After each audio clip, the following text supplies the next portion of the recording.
another wee letter to the Royal Ultra Society as well. Just commend them, another fantastic show.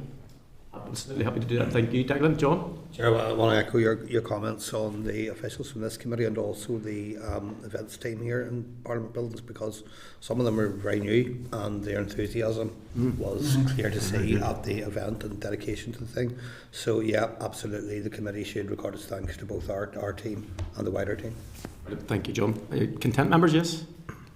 Thank you so much. I think you have enough, Claire. Yes. Well, we'll not write to you guys because you guys are here to get the thanks, okay, if you don't mind. Record it now. Write our own letter. Write your own letter. Give an email. Okay. Item number 2, refer members to pages 6 to 33 of the pack to information which was emailed to you last week regarding the consultation on John Blair's proposed Members' Bill seeking to ban hunting with dogs in Northern Ireland. Members, the consultation is now concluded and received over 12,000 responses. Congratulations in that respect, John. The consultation analysis states that the majority of respondents, almost 63%, agreeing that all hunting, searching, coursing, capturing or killing wild animals with dogs should be banned in Northern Ireland. Among those who indicated they lived in Northern Ireland, 72% supported such a ban. Members, a full breakdown of the responses, including the consultation synopsis document, and John will continue to keep the committee informed of progress and welcomes any questions we may have regarding the outcome of the consultation. This is just an opportunity, guys. If you want to, John, I think, is content even to take a few questions on the consultation rather than the bill at this stage. Yeah. If you don't mind, John, I have one question because, and I've alluded, and I meant it in terms of a compliment, in terms of the scale of the response to the consultation. It shows it's a very important topic for many people. But I just want to know, in regards to the percentage of respondents from Northern Ireland within that 12,000, what does that actually look like? The Northern Ireland responses? Yeah, the Northern Ireland response in terms of Northern Ireland responses show 72.27% in favour of a ban and 80.45% who think that ending hunting with dogs is important. So those are quite consistent figures from Northern Ireland and in line with various opinion polls over the years that are always around 70% and a bit over 70% in terms of people in favour of a ban, and the Northern Ireland responses to the consultation reflect that clearly. One final one for me. What percentage of the responses were actually from Northern Ireland in terms of the overall? It's there in the pack. There certainly was a greater number from GB than one might reasonably have expected on other occasions. Now, I can only conclude from that there was some kind of lobbying or campaign or networking going on across GB, but in relation to that, Chair, I'm just trying to find the figure here. And I'll come to it in a second. I'm sure colleagues would agree on committee that it's not unreasonable that I will focus almost entirely on the Northern Ireland figures, given that the legislation, if it proceeds and is successful, will be for this jurisdiction. And the percentages are 40.56 from Northern Ireland, 44.45 from GB, 12.4 from the Republic of Ireland, and 2.6 from elsewhere. John, I appreciate that. Thank you. And 12,000 is an incredible response. So even 40% of it is still a big response. Yep. Not to negate in any way the narrow confines of any other private member's bill, and I know that members and their teams and teams in this assembly put a lot of work into those, and I'm very grateful and want to put on record my thanks to the bills team in the assembly here. But I don't think I can let this moment pass without thanking also my own staff team who've done a huge amount of work on this, and 12,000 plus responses is a huge amount of paperwork to filter and get the information into a concise format, and I'm very grateful to my own team for that, but also, as I say, the bills team here for their help. Thank you. Any other questions for John just on this aspect of it, the consultation response? And obviously when the Speaker determines the private members' bill. Yeah. Sure, I should add as well, look, I'm happy to meet with parties or MLAs individually and have extended that invitation previously. That stands, and I'm very happy, and also external groups at this stage, if they want to have a conversation, of course the door is open. Also, in terms of committee considerations, obviously, at a later stage when the bill is drafted, I would fully expect to be back here explaining in more detail to members and answering more detailed questions. Well, yeah, and I know that, John, because one of the groups that had approached me, I know that you've met with them, and they were very grateful that you did meet with them because they had some concerns. But so thank you, members. Are you content with that? And go to the next item. Yep. Okay, thank you very much, John. Okay, item number 3, members are referred to page 40 to 41 of the pack, the correspondence from CRP DRS Solutions UK regarding a returns scheme for Northern Ireland. They are assessing how best the reverse vending machine solutions could help solve problems for many retailers who may not have the necessary space and logistical capacity to participate fully in the deposit return scheme. They want to work with the UK Government, devolved administrations and deposit management organisations and request a meeting with us. If you have any comments, are you content to seek a fuller written briefing or offer an informal meeting with them in the first instance? I'd be content with to get a more detailed written briefing in the first instance and then possibly consider an informal session. Are members content with that? Thank you, members. Item number 4, remind you that there will be a concurrent meeting at 12 p.m. on the 20th of May with the Economy Committee in the Senate chamber. This is a follow-up of the concurrent meeting we had on the 5th of March when we considered the responses of Fibrous Networks Limited to Storm Eowyn. It was agreed that a follow-up concurrent meeting would be held to hear from officials from the Department of Economy and from DAERA on Project Stratum. The meeting will also consider Ofcom's clarification on the provision of telecommunications and mobile coverage in Northern Ireland. Do you have any comments? And just to note, to fully participate in the concurrent meeting, we need 5 ERA members. If we don't have 5, then we will be observers. So that's 28th, which, believe it or not, is next week. The year's rapidly, it's definitely getting older. The years definitely go faster. Next Wednesday, 12 o'clock. Wednesday? Yeah. Oh, so, that's okay, I'll be there. Aye. Brilliant, thank you. Just on the theme of concurrent meetings, was there any progress in relation to the discussions that we'd had with the DFI committee around the A5? Yeah, we'll be actually discussing that later in the meeting. Okay, Is that yep. Okay. We'll cover that. Thanks. Thank Yeah, you. Sure. It's okay. Could you then alert the clerk if you're able to go, just to give me a heads up on whether I will be participating or just. Okay.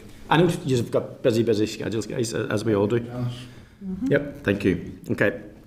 Item number 5, I refer to pages 4 to 8 of the table of papers to the written statement to the Assembly from the Minister regarding the publication of the Animal Welfare Pathway 25-27.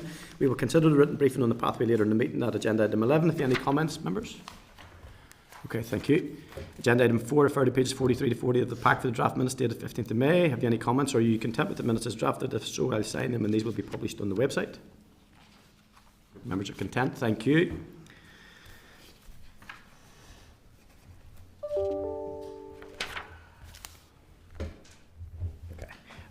Agenda item 5 is matters arising. I refer you to pages 50 of the pack for the response dated 13th of May from Mid-Ulster District Council regarding ongoing odour concerns at Cabra. As you will recall, we considered the matter at our meeting on the 1st of May and requested any details with the council that the council may hold in relation to the issue. The response states that the matter is currently subject to an ongoing investigation and assessment of statutory nuisance with respect to potential enforcement on action under legislation. The response also lists the actions the Council has undertaken, including odour monitoring at the residential sites on a weekly basis and engagement with the PHA and the NIEA on the issue. The Council states that they advise residents to raise their complaints directly with Sawgrass and encourage the company to engage more with the residents. Have you any comments? Are you content to note at this stage? Sure. It'll be a live, ongoing matter for us. Right, just Chair, on that. Yeah. The Chief Executive Agent increase there does make the recommendation for the committee to contact NIEA. Maybe that's already done, is it? I need to double check. We'll double check on that. So I know that the council are in communication with NIEA and the Public Health Agency at the same time, so we can request. He's suggesting check. about the operation of the waste management licence. We'll check that up for you. Thanks. Okay. Anything else, members? Good. Okay. Item number 2, referred to page 16 to 18 of the table of papers to the Departmental response dated 20th May regarding sheep scab in Northern Ireland. This is in response to our request for an update from DAERA as to what work to date has been completed or being considered to address sheep scab. The Department states it recognises the significant burden that sheep scab places on the Northern Ireland sheep industry and are committed to supporting efforts aimed at detecting, preventing and eradicating the disease. Sheep scab Order Northern Ireland 1970 gives DAERA the necessary powers to restrict any potential infectious flux and to enforce any treatment required, and through cooperation with colleagues in Great Britain and the Republic of Ireland. The Department continues to raise awareness through social media and veterinary inspection. Staff have been reminded to remain vigilant. The DAERA website provides detail on the disease, including clinical signs, and provides a range of practical support and advice to industry and affected flock. The department states it supports the work of NI Sheep Scab Group, whose pilot project Stamp Out Scab was co-funded by DAERA.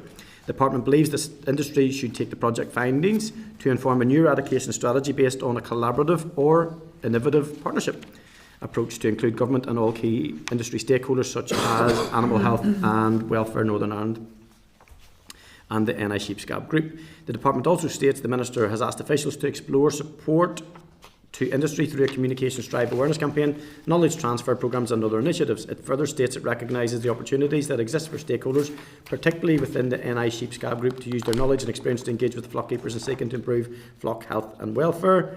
Members, have you any comments you want to make? I felt that response was a wee bit like the department batting the ball back to us, and unfortunately I think I'm getting just a growing sense that the concerns that are raised with me by sheep farmers in particular, that they don't get a fair look, is being reflected in this answer, because there's a line in there where they're suggesting a collaborative or innovative partnership approach by the group, as opposed to telling us what the department is deliberately doing in that space. If members are content, I would like to write back to the department on this issue, if that's okay, just to be a bit more specific and ask the department what they can actually do, as opposed to leaving it just in the what actions they're going to take in communications with the group to assist them, rather than leaving it on a very small group to take this matter forward. Are members content with that? As the clerk, are you okay with that? Is that enough? Chair, yeah, sorry, I just wanted to interrupt to say I went blank when Oh, Patsy yes. asked me about the NIA. It's actually the next matter. It's two matters arising down, and we're going to consider it. The NIA response. Okay, good. Thank you. All right. Okay, members, thank you. Yeah. Okay, item number 3, members refer to page 19 to 23 of the table of papers to correspondence dated 20th of May from the Minister regarding Warren Point Community Association. We considered correspondence from WCA on the 1st of May to what they claim to be breaches of waste management regulations at Warren Point Harbour Authority. We agreed to write to the Minister to request that we be copied into the response from the Department to WCA in this matter. The Minister states that on the 12th of May, officials provided a response to WCA, and a copy of this response is included in Annex A. The Minister also advises that on the 15th of April, the latest inspection by NIE officials confirmed that Regen Waste Limited continues to comply with the requirements of its waste licence and off-site odour assessments. In January, February, March and April 2025, detected no odours associated with the facility. Members, the Minister further states that officials will continue to monitor and regulate Regen facility according to the conditions of its waste licence. However, currently, due to DAERA receiving information of a threatening nature from a member of the public on the 18th of April, these regulatory checks are now on hold in the locality of Warren Point Harbour pending a police investigation.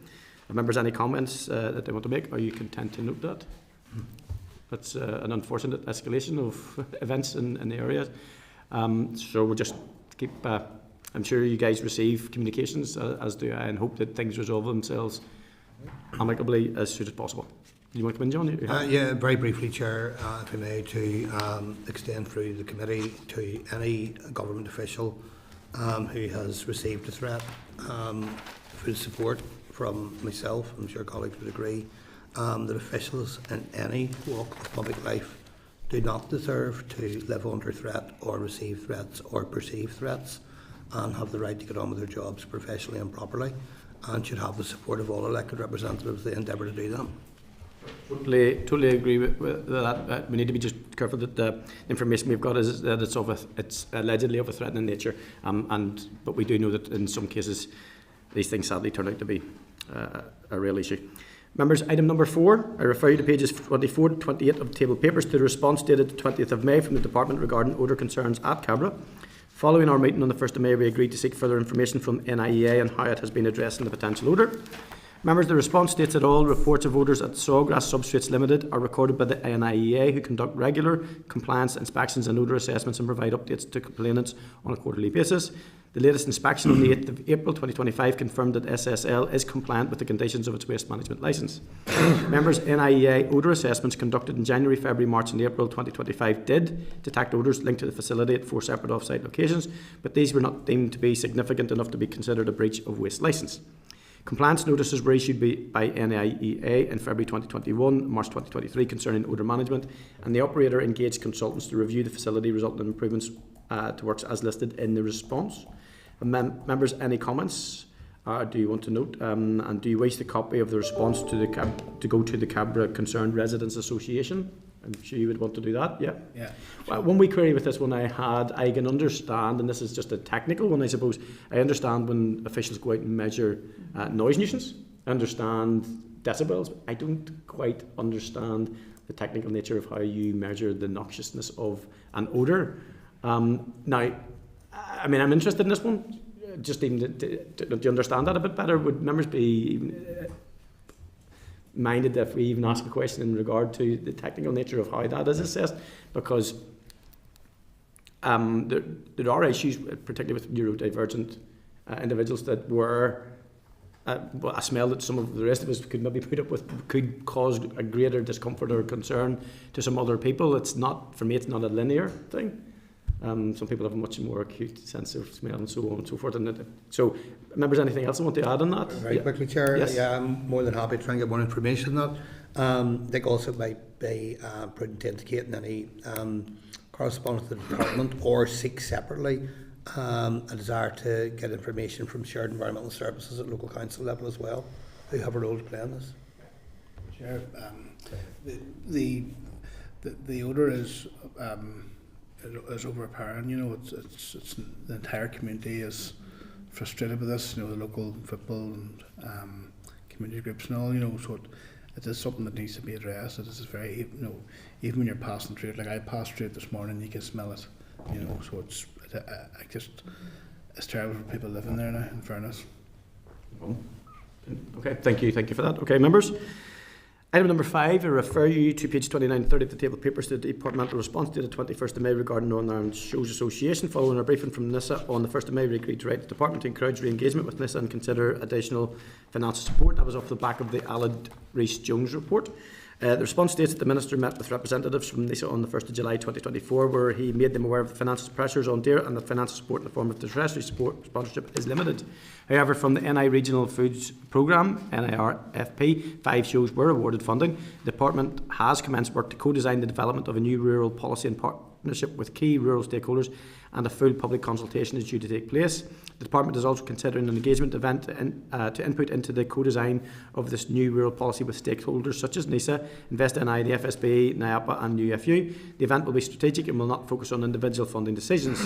Members, any comments to make? Are you content to note that? And the response, I'm sure, will be shared with Neagh. Happy enough? Yeah. Yep. Okay, members. Okay. Yes. Where aren't we? Yes, agenda item 6. Departmental oral evidence session update on farm sustainability. And I don't think that's it. Is it? Sorry, I've got the Yep. things in order. So No, we're you're not from the department. That's why I was checking. I was going, these guys don't think they're from the department. Yeah, we're going, it's agenda item 7. Chairs, remember? yes, Okay. agenda So item briefing from the Lough fishermen. So I'll give you your proper times. Fishermen's Co-operative Society. Okay. From the members, I refer you to pages 117 to 126 of the table papers for the briefing paper. We had hoped to be taking the SL1 and Neagh fishing regulations today, but this has been postponed by DARE until the 19th of June. So I'm going to welcome the following Lough Fishermen's Co-operative representatives to brief the committee and answer any questions after the briefing. We have Kathleen McBride, CEO, we have Dee McElroy, the company director, and Pat Close, management committee rep. Thank you. Sorry for making you sit through all of our committee business, but it's really important we do that. So please feel free to brief the committee, and thank you for your presentation, which we can see here. Thank you. Chairman, thank you very much for this opportunity, and indeed, committee, thank you for, and we're grateful for to come and give some evidence to you today. As you said, I'm joined by Pat Close. Pat Close has just retired out of the company. He's ex-CEO and ex-director. Dee is a director and an active fisherman on the Lough as such. The date was set for this presentation a while back. However, circumstances have kind of overtaken us then, and I'm sure you're all aware we've had to temporarily suspend the eel fishing on the Lough, but I'll come to that later on. So if you indulge me, I'll go through a few slides with you today just to brief you all as to the situation that we now find ourselves in. So, and I'm sure you're all aware of this, but that is exactly where we are in Northern Ireland, with the top left-hand corner of Lough, and that is a picture of our silver eel fishery, our weir there, that's been there for a very long time and is well used to this day. Methods are still used there that have been used traditionally over practically centuries now, so that's what we do.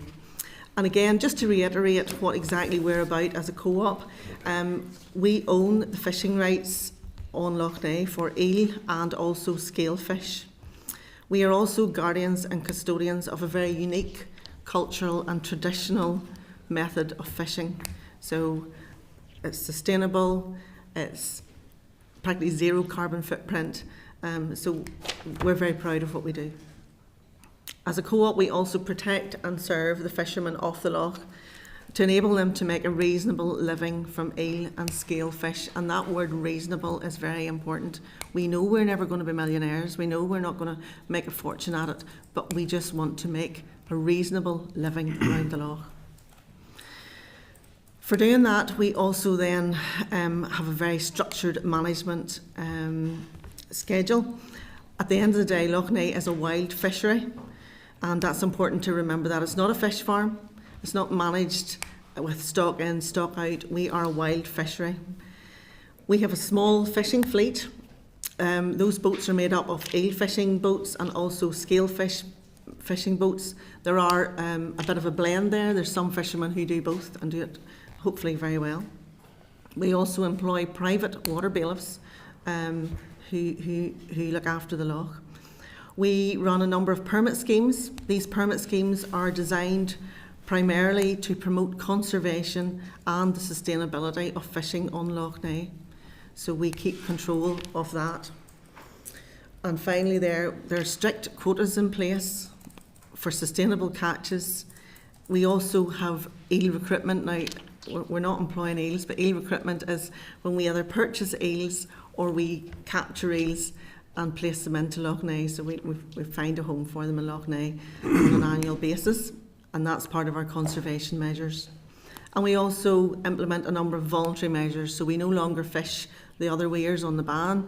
We use specific hook size to attract the larger eels.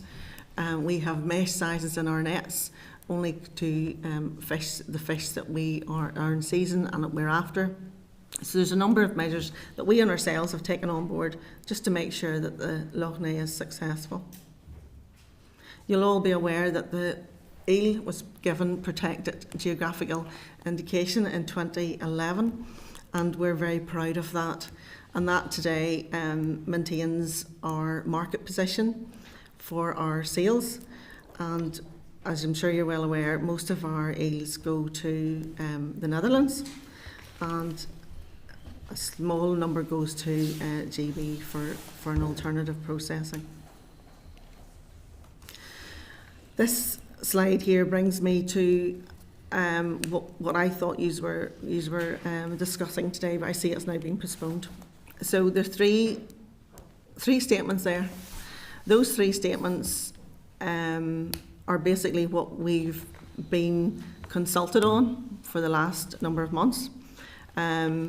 We have thought long and hard about it. The management committee have considered all those, my directors have considered them, but at the end of the day, I have to say we're feeling in a position where our backs are against a wall with regards to this, because the alternative we're led to believe is if we don't accept this, is there may well be no fishing permitted on Lough.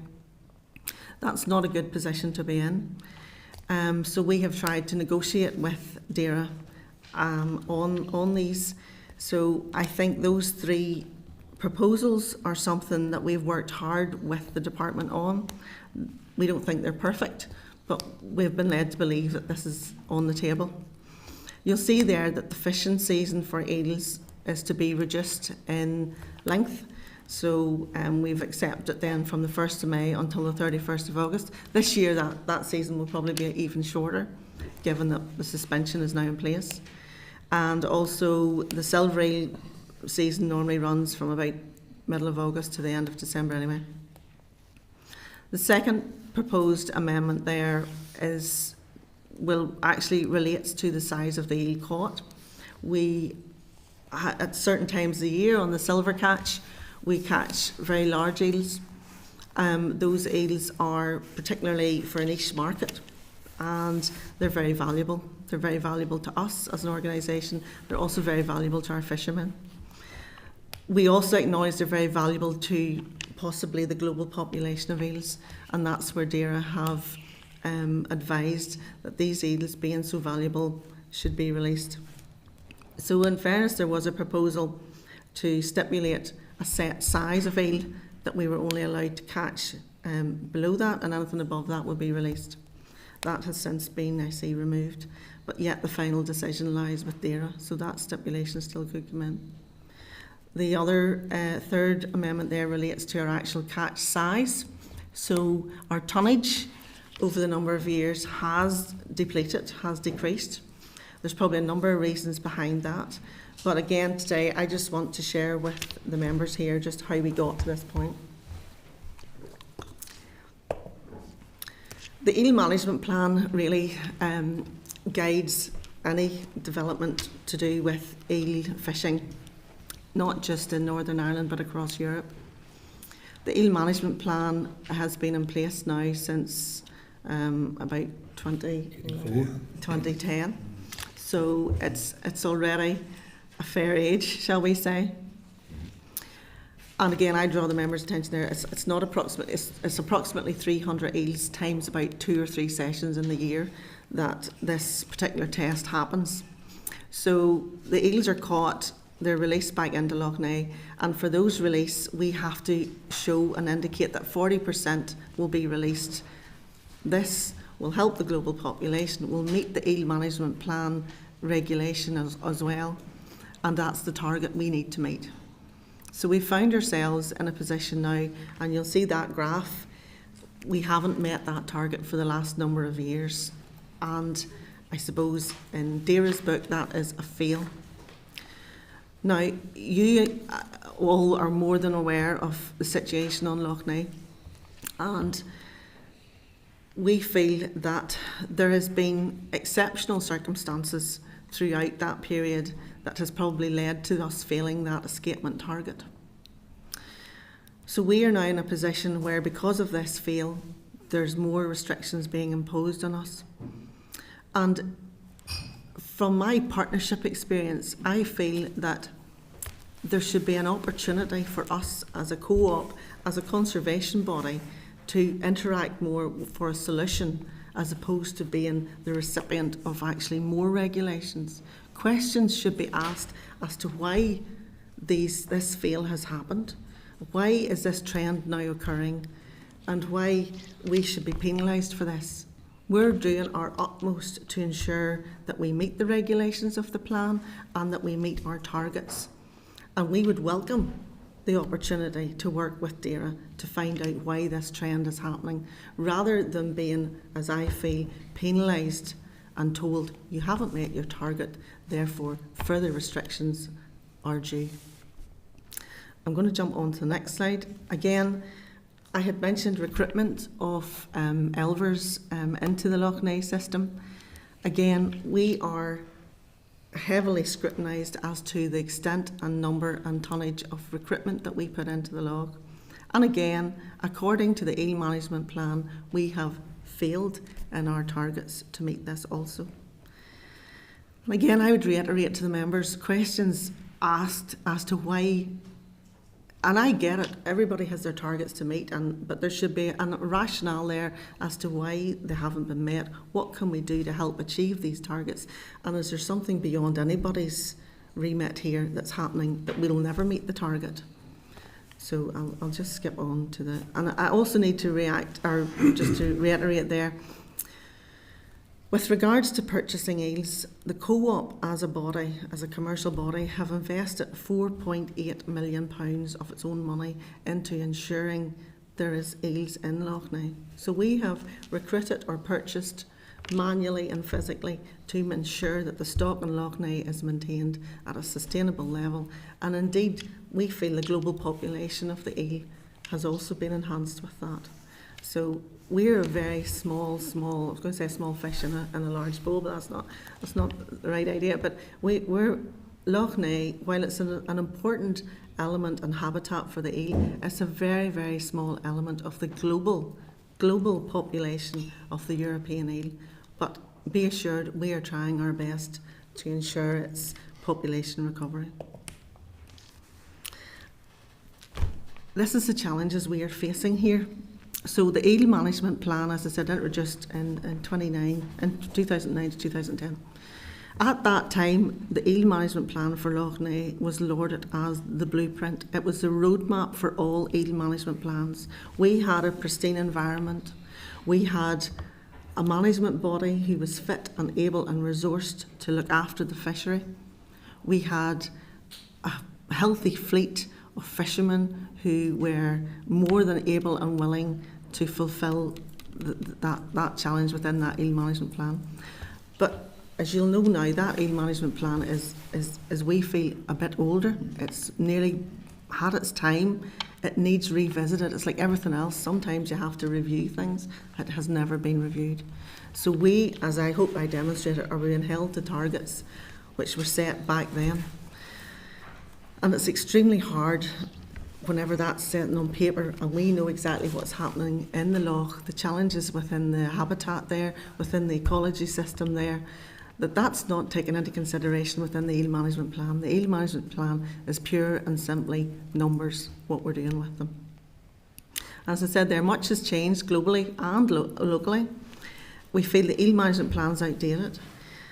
And there's another element here, and that lies post-Brexit. DEFRA, we are governed by an EU regulation. So we are challenged, shall we say, by the bureaucracy that now sits post-Brexit with regards to eel imports. So easily we could import and purchase additional eels from GB, but we are not permitted to do so under the legislation. We are then faced with importing and purchasing eels from within the EU, and currently that has been France's last number of years, but could easily be anywhere up that Western Atlantic coast. So it doesn't make sense that eels are sitting in the Severn Estuary in Bristol, all these places. These glass eels are sitting there floundering, as we're led to believe, cannot get up the rivers, cannot get into the river systems, and we, their closest neighbours, cannot provide a home for them in Lough Neagh. And that's maybe something else we need to debate. But it's a very, shall I say, pertinent element of the challenge we have here that we're facing. But I'll leave it there. As I said, some things have stayed the same, and that is there's still fishermen in Lough Neagh. There's still fishermen wanting just to make a living, to get by, to enjoy what they're doing, and sustainably feed our markets and hopefully industry a bit closer to home. But I have to admit that industry is shrinking. It has had an enormous challenge over the last number of years. There is no succession planning in place for this. There is no opt-out scheme. There is no assistance available to fishermen. And as I say, if this scale of decline was experienced in any other sector, support would be forthcoming. But I just feel the critical mass of fishermen now on Lough Neagh has got so small, there is no voice. So instead, fishing is still under constant threat and livelihoods are dwindling. So solutions. I always want to end on a positive.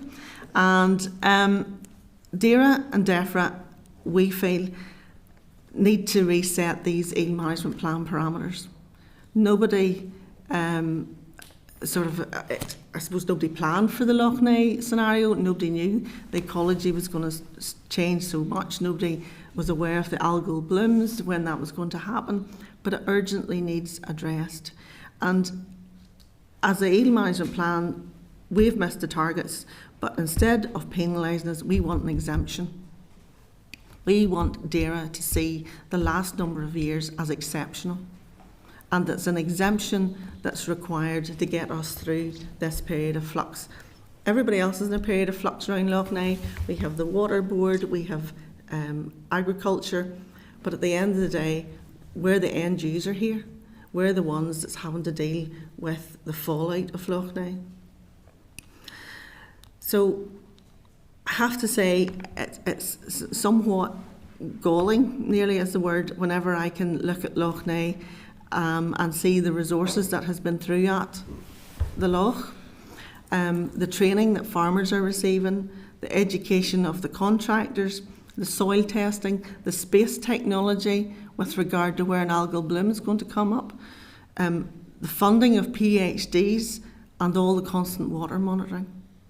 There has been nothing for the fishermen. Indeed, I say, we were not consulted as part of the Lough Neagh plan. We were not consulted. I can't reiterate that strong enough. And that wasn't for the want of asking. So we are not included in any support, but yet there seems to be a raft of support available for the Lough. But we, as a small fishing fleet, are more than willing and more than able to assist in this. We want to be part of the solution. We want to be seen as being part of the research. We have decades of data, decades of research, and I maybe fear that there is duplication already happening here with the amount of work being continued on the Lough. So that's where we find ourselves. It's not a particularly good news story, but I just want to make the point that we're here, we are a co-op, we have tried our best, we have a small fishing fleet, and we're at the very end of a very long chain of events that's happening in Lough Neagh at the moment. So I'm sure my two colleagues here are more than able as well to reiterate or indeed maybe bring something new to the table. Thank you, Chair. Thank you so much. That's very detailed, and thank you for putting the presentation together and delivering it so well. I have a few questions at the start, and there's certainly some interest from the committee, I've already indicated. And obviously there are significant, I would imagine there are significant financial pressures on the fishermen in regard to this now. So could you even outline at the height of the success, what we were catching and exporting, the value of that, and what that currently looks like today? I'm going to hand over to Pat, because Pat was there at that time. There's your figures. Mr. Chairman, thank you. Yes, I can recall or quote figures in terms of the turnover that we would have enjoyed in the past compared to where we're at now. I mean, it's only 3-4 years ago when we would have peaked in a turnover of £3.5 to £4 million. With the current suspension and other issues around the Lough, I suspect that, yeah, and it is a guess at this stage because there are many issues that have yet to be resolved. But you know, you could be talking 60, a 2/3 drop in turnover, quite easily. It's I take it the global demand or the European demand, or the demand for eels is still there. There's no diminution in terms of the market. So would I say the market has perhaps become very discerning? Yeah. And we have our PGI status. Our eels are of pristine quality. So we can't lose that. There are other eels on the market, but our eels are marketed as the ultimate in the eel. Pat, you can reiterate that. The success of Lough Neagh eel over the years fundamentally relied on the quality of the fish that we produced from Lough Neagh and the feeding substrate that was in the Lough. Particularly with the eels, it produced a fish with a fat content which made it particularly suitable for the smoking process, which is the key retail market in the Netherlands, Belgium, Germany and so on. And that was a unique selling point for Lough Neagh eels. The situation we're in, I should add that particular set of circumstances allowed us to recover a premium price basically, which helped mitigate against the additional freight costs that we would have compared to mainland Europe producers. but the quality was everything. The fat content of the fish that we were producing was particularly suitable, as I say, to the smoking process. It produced a texture and a taste which customers have got to enjoy and kept coming back for. The concern now is that with everything else that's happening on Lough Neagh, and there are many, as Kathleen has pointed out, there are many external factors and influences over which we have no control, or indeed had much consultation, if any, about. But that's all led to a situation where the fishing industry is probably collateral damage. It's certainly a victim in this situation, because of the impact all of these things have had on the fish quality, particularly the fat content. And as I say, if we cannot find ways to retrieve that situation through science, monitoring, investment, and work programs, and so on, then we are in real trouble. The issue in relation to the market is that under the current circumstances, we will find it difficult to retain those markets long term, because they're then open to competition from cheaper sources of eels closer to the marketplace. I've just two final questions, if it's okay. One of them is, this is a really unusual position I think you guys find yourselves in, and this is slightly political, because some people will point to and do point to dual market access, and in some ways you guys should have been very well placed, given that the greatest demand for your product is in the EU. But you did allude to the bureaucracy, the paperwork, and the barriers. Perhaps I'm not sure if that's to do with the Windsor framework or not. But are there additional trading barriers that you experience now off the back of that, even though potentially there is a market there which is ready made for you? Not really for the export as such. The export, we just have additional paperwork, TSSs and things like that. So we've got our head around that. The frustrating element is the imports, the purchasing of eels, glass eels from GB. Okay. And that was the point where you have reports of glass eels floundering in the Severn with nowhere to go. They can't get up the rivers. And, it has, on past occasions, we have purchased those eels and brought them to Lough Neagh. Mr. Chairman, in support of what Kathleen has just said about the glass seals, that's absolutely correct. There's an additional element which I would have had more experience of than Kathleen has had in the short time she's been with us, and that is the whole idea of the eel management plan and the restrictions, the European eel management plan I'm talking about, and the restrictions that brings with it. We're confined to seals within EU members, amongst EU members only. We can't sell beyond the EU. There are restrictions and there are requirements, rather, in terms of permits on a daily basis, and there's a lot of administration and a lot of generally restrictions that you have to be aware of in terms of longer term planning. And I mean, I'll give you a case in point. Kathleen referred earlier to the investment in these glass eels to help restock Lough Neagh. Back as far as the 1980s, that wasn't necessary. These fish were arriving on the shores of the River Bann, at the mouth of the River Bann, in their millions, literally. But that collapsed across the continent, and it also affected us here. We were in the fortunate position at that stage that we could afford to invest in sourcing additional stocks to supplement the natural recruitment at that stage, and we have invested several £1 million. The point I would want to make about that is that we take this year, for example, and we did purchase some glass eels from France. It could be up to 20 years before there's a return on those fish. Okay, it will definitely be a minimum of 8 to 10 years before there's any return on them. And unfortunately, with the ecological state of the Lough, and my personal view, and I add that it is a personal view, that the issues in relation stems from the food chain and disruption to that. And if that proves to be the case, growth conditions within the Lough will have deteriorated to the point where it's going to take fish much longer to mature and to develop to the point of fat content and quality generally that we need to supply that market. My final one, if that's okay, and then there's some members keen to get in here.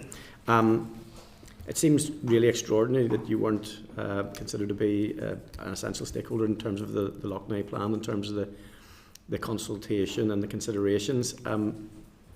Did you find other way of contributing to it through other members, or were you able to feed into it at all? And have you got a synopsis of the impact of the algal bloom, the condition of the loch, and steps that may or may not be taken?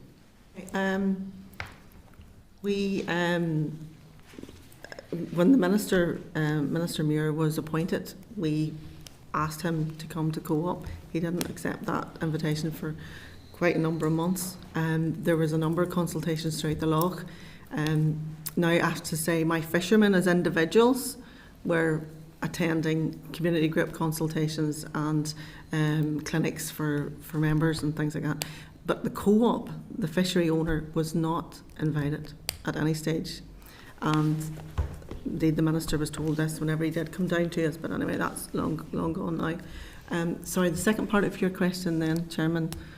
Did Co-op find any other way of contributing, even through other agencies or other members, and was there any way of getting the voice in there? No, I don't think there was. We were not, as a Co-op, we were not involved in any consultations. I presume the science was sitting with AFBI and the science then sits with Neagh, so there was no scientific. I have to say, during an algal bloom, we had grave concerns about, it was the first one, 2023, and we had a phone call from Neagh to ask how we were, and that was the only phone call we got. As well as that, I had asked Neagh, there was a bit of misinformation on their website for a long time about do not eat the fish in Lough Neagh. We were commercial fishers on Lough Neagh. Again, we were not consulted as part of that statement. Eventually that statement was slightly changed after we'd been inspected, after Environmental Health had taken, we were SALSA certified as well. We have the pristine regulations down there. They did change it to that fish commercially caught on Lough Neagh was safe to eat. That particular period of getting that statement changed was extremely anxious for us at that time, but there's a complete disconnect there. How many years has the Co-op been there, the members there? I'll let you do the maths. 1965. 1965. I find it astonishing that you were not a significant consultee in the Lough Neagh plan. I really do. And I just think that's astonishing, given the length of time that you guys have been there and the industries there. Okay, thank you. I've taken up enough of your, I really appreciate it. Aoife, if you could. Yeah, thank you. And thanks a million for being here. I think this has been very helpful and very, very useful. And just very briefly, I have read the Irish News article and understand the ecological importance of the ecosystem and any depletion at all and the knock-on effect that has on the fishing sector. What is the greatest change that you believe could happen to improve the situation? Probably the greatest change would be to clean up the loch in itself, to start to clean up the loch, because we find it's totally polluted, and we find also that the bottom of the food chain has been destroyed, and so that it's affecting every single fish on Lough Neagh. It's also affecting every single bird on Lough Neagh. There's hardly any birds on it, and never mind the water quality. That's another matter in itself. So if they'd start to clean up the loch, that'd be a good start. It'll solve a lot of problems for us. Okay. Thank you. Thank you, Aoife. Patsy, and then John. Yeah, thanks very much to see you. And I know the history of the Lough and everything that goes back for a number of years. Know quite a few of your members as well. So, could I just ask? I'm shocked and very disappointed that you, as what would be referred to as a key stakeholder, that the department didn't seek to liaise with you on the Lough Neagh Action Plan. Like, that's incredible, Chair. That is absolutely incredible, and it astounds me. Reasons for that being is, look, I was reared down at the Barmouth and the Waterfoot. I travel up and down the road every day. The comparison of the flies on the edge of the flies, incidentally, the eggs, the flies, and the food for the fish and all that sort of stuff. It's bound to be having an impact. You know better than me the impact of that. That's one clear example of what's happening to the ecology of the Lough and the impact of zebra mussels and all that. Now, where I'm going with that is, if there's to be a Lough Neagh action plan, it's clearly going to have to look at that, and I would be expecting that the science and the scientists involved in that would most certainly be liaising with yourselves around those astounding facts that you're showing us there about the decline in the eels in the Lough, and then there's the whole other issues about the fat, and obviously that's related to diet, and so you don't have to be a scientist, but I would prefer that there was science around that.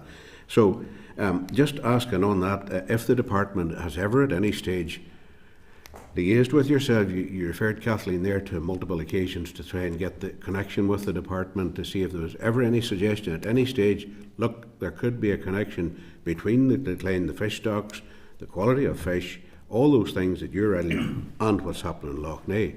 And you would be expecting AFBI or somebody commissioned on behalf of AFBI to go into yourselves and saying, let's work together. That's the first, that's an observation. Probably the question is just, did anybody ever suggest that from the department? Now, the second thing then is, leading on from that, and you've referred to, I think it was 4.8 million of stock, and just over what period of time was that, just for my own sort of information? And then the issue of the importation of eels from the UK, what we should be as a committee trying to do on that to highlight that. And then absolute final point is what support that you feel should be put in place, financial and or other, to help with the fishing on Lough Neagh. Obviously yourselves and there may be others too that are affected by that, but clearly you're here today before us and making a presentation of what you see as and what is a rapid decline there. Well, I suppose I'll answer the bit about the department. We do have regular meetings with the department, but the Lough Neagh plan as such was not part of that meeting. Those meetings are just to catch up, review the science, or review the research programme, but we wouldn't be involved in directing the science. So the science is just the same science and the same data as it collected many years ago. But I'm talking about the specific science about what's the cause of the declines and the cause of potentially the fat content that we're speaking about earlier there too. They do, but AFBI do measure the fat content of the eels. That science is there, but that science does not show a decrease in the fat content. So that's sitting showing no decrease or a very slight decrease in the fat content, whereas we're seeing a significant decrease, and also our customers are telling us there's a significant decrease. I can't understand why there isn't, again, Chair, some sort of joined up collaboration between yourselves and AFBI around that in the first instance, because we're all sitting in here and we've heard about the Lough Neagh Action Plan, we've heard about science, and we've heard about small business research initiatives and all that sort of stuff that's going on. But that sort of initiatives, that sort of science should be including the ecology of the Lough. And of course, the fish and the cultural icon of Lough Neagh is the eel. I think the department needs to sharply refocus itself there. Then, sorry, the other points then, I'll be brief, Chair, about the investment and... If you don't mind, Patsy, I take that one because I've been involved for longer. That goes back quite a way, actually. The decline in the natural recruitment, as we refer to, happened in the mid-80s. In the late 80s then, we were in a position where we decided we needed to supplement the natural recruitment by purchases. So essentially the figure I've quoted is for all of that period. What's that? It's part of 40 years, 35 years plus. The 4.8 I quoted is a net figure, right? All right, okay. There were years when we, particularly pre-Brexit, we would have qualified for funding, European funding. It's been a bit hit and miss in terms of funding since then, and of course in the past 2 or 3 years it's been prohibited altogether to purchase from GB, so we've had to turn back to mainland Europe. But that 4.8 is probably a total investment of about 8 million maybe 7 to 8 million. But the point I want to stress, and I made it earlier, is that that's a long-term investment. You know, it could be 20 years plus before we get the return on that, on full return on that. So yeah, it's a significant figure, but we would like to have the opportunity to get the reward of it in the long run.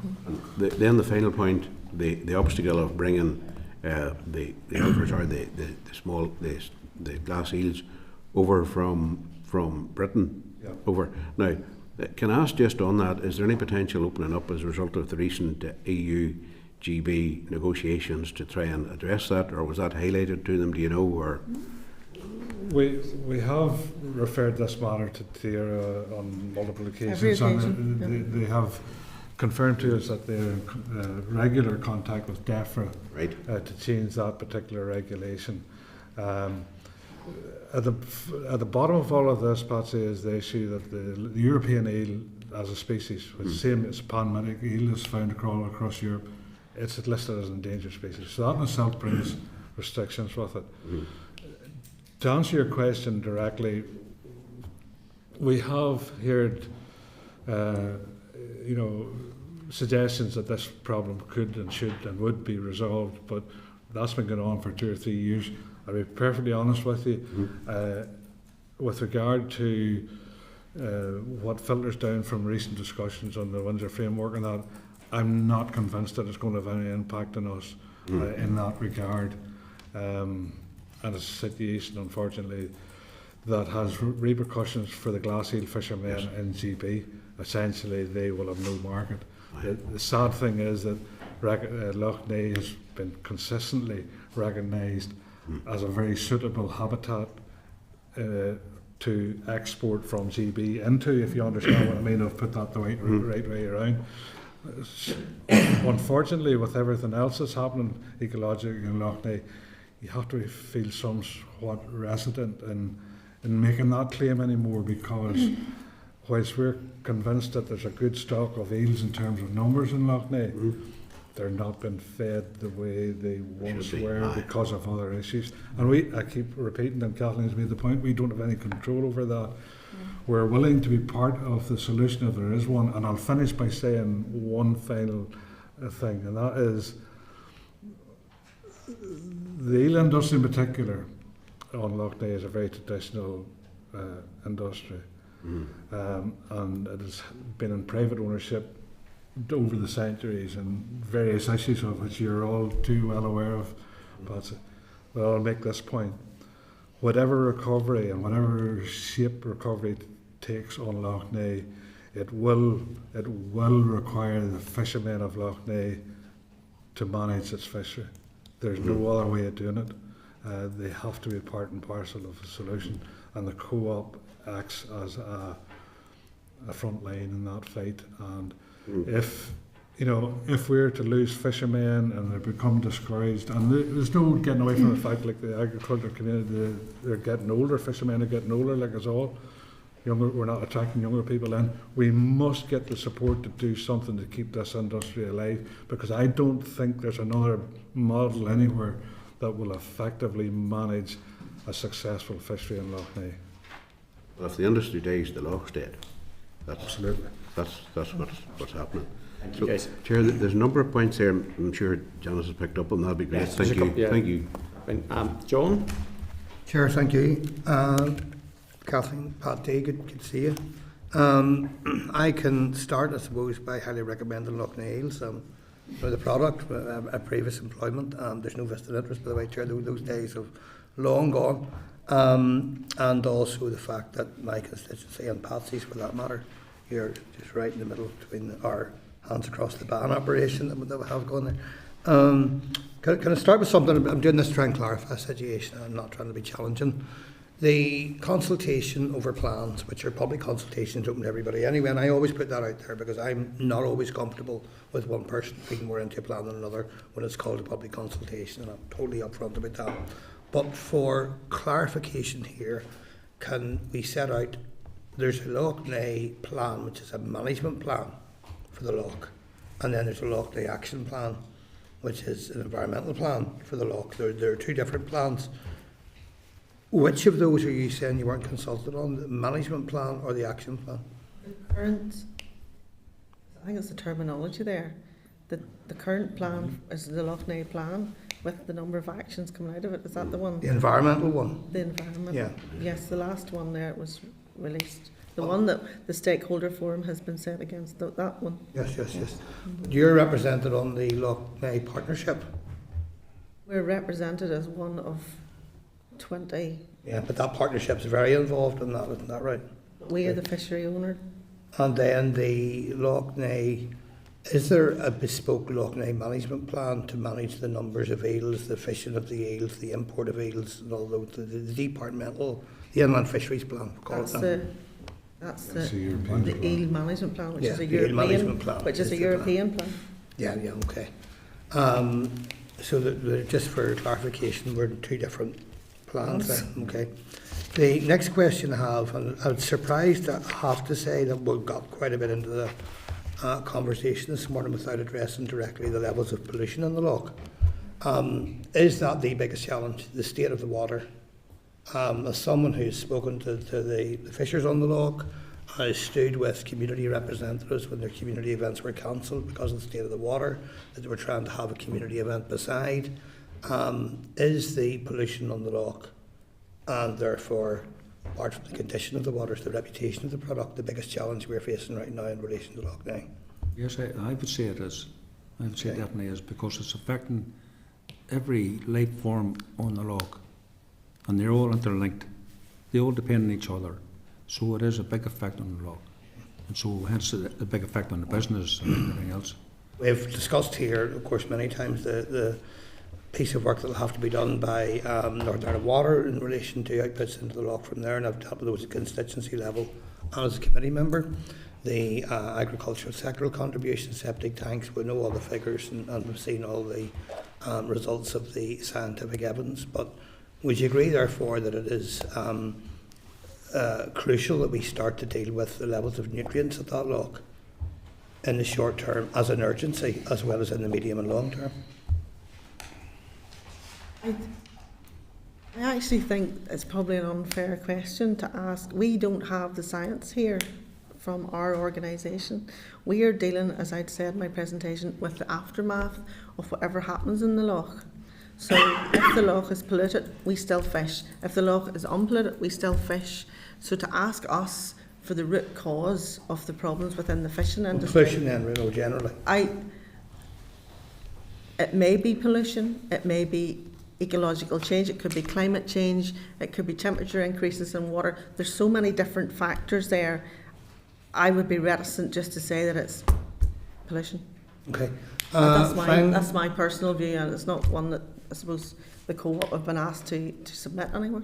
Okay.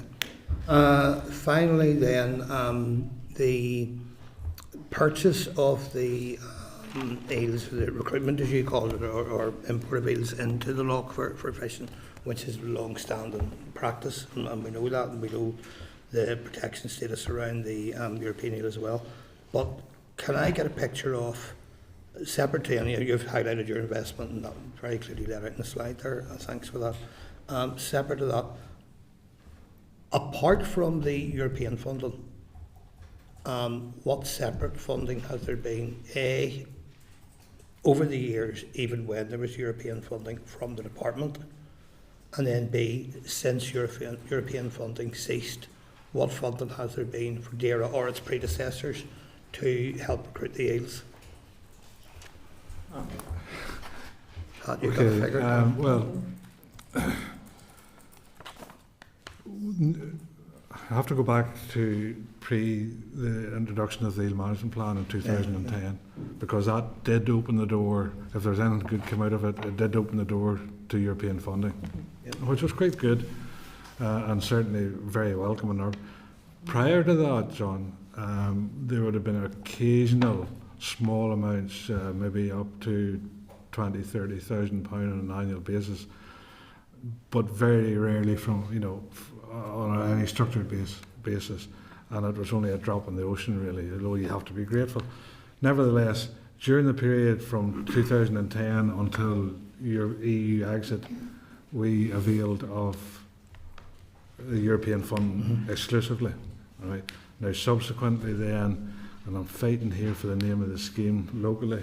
We went through a period when the Assembly wasn't operating, so these schemes couldn't be signed off. Right. So there was nothing. There was a few years there was nothing. What was the latest scheme, Caroline? The fisheries one? Yeah. Anyway, it was a particular scheme that we applied for, which for a single year would guarantee funding.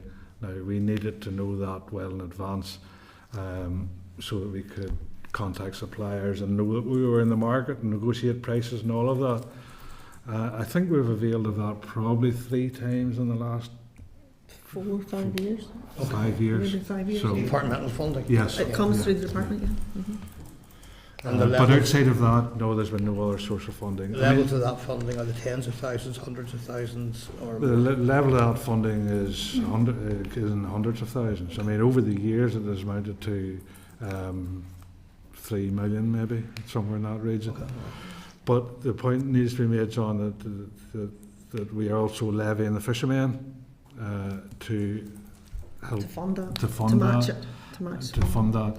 And we need to buy those additional stock. We're now at a point in the cycle, well, it's not, hopefully it's not a cycle, but the current situation is that recruitment across Europe has dropped very, very significantly. We are now reliant on the purchase of stock from areas where there's still a surplus, where there are no commercial fisheries, significant like commercial these GB fisheries, eels. such as GB and the areas of France.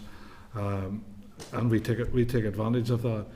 But we need to have an active fishing industry to generate that income. Okay, that's helpful, thank you. Thank you, John. William. Thank you, Mr. Chairman. These are very welcome, Lough. I'm going to touch on a similar vein as my colleague Patsy over here in the committee.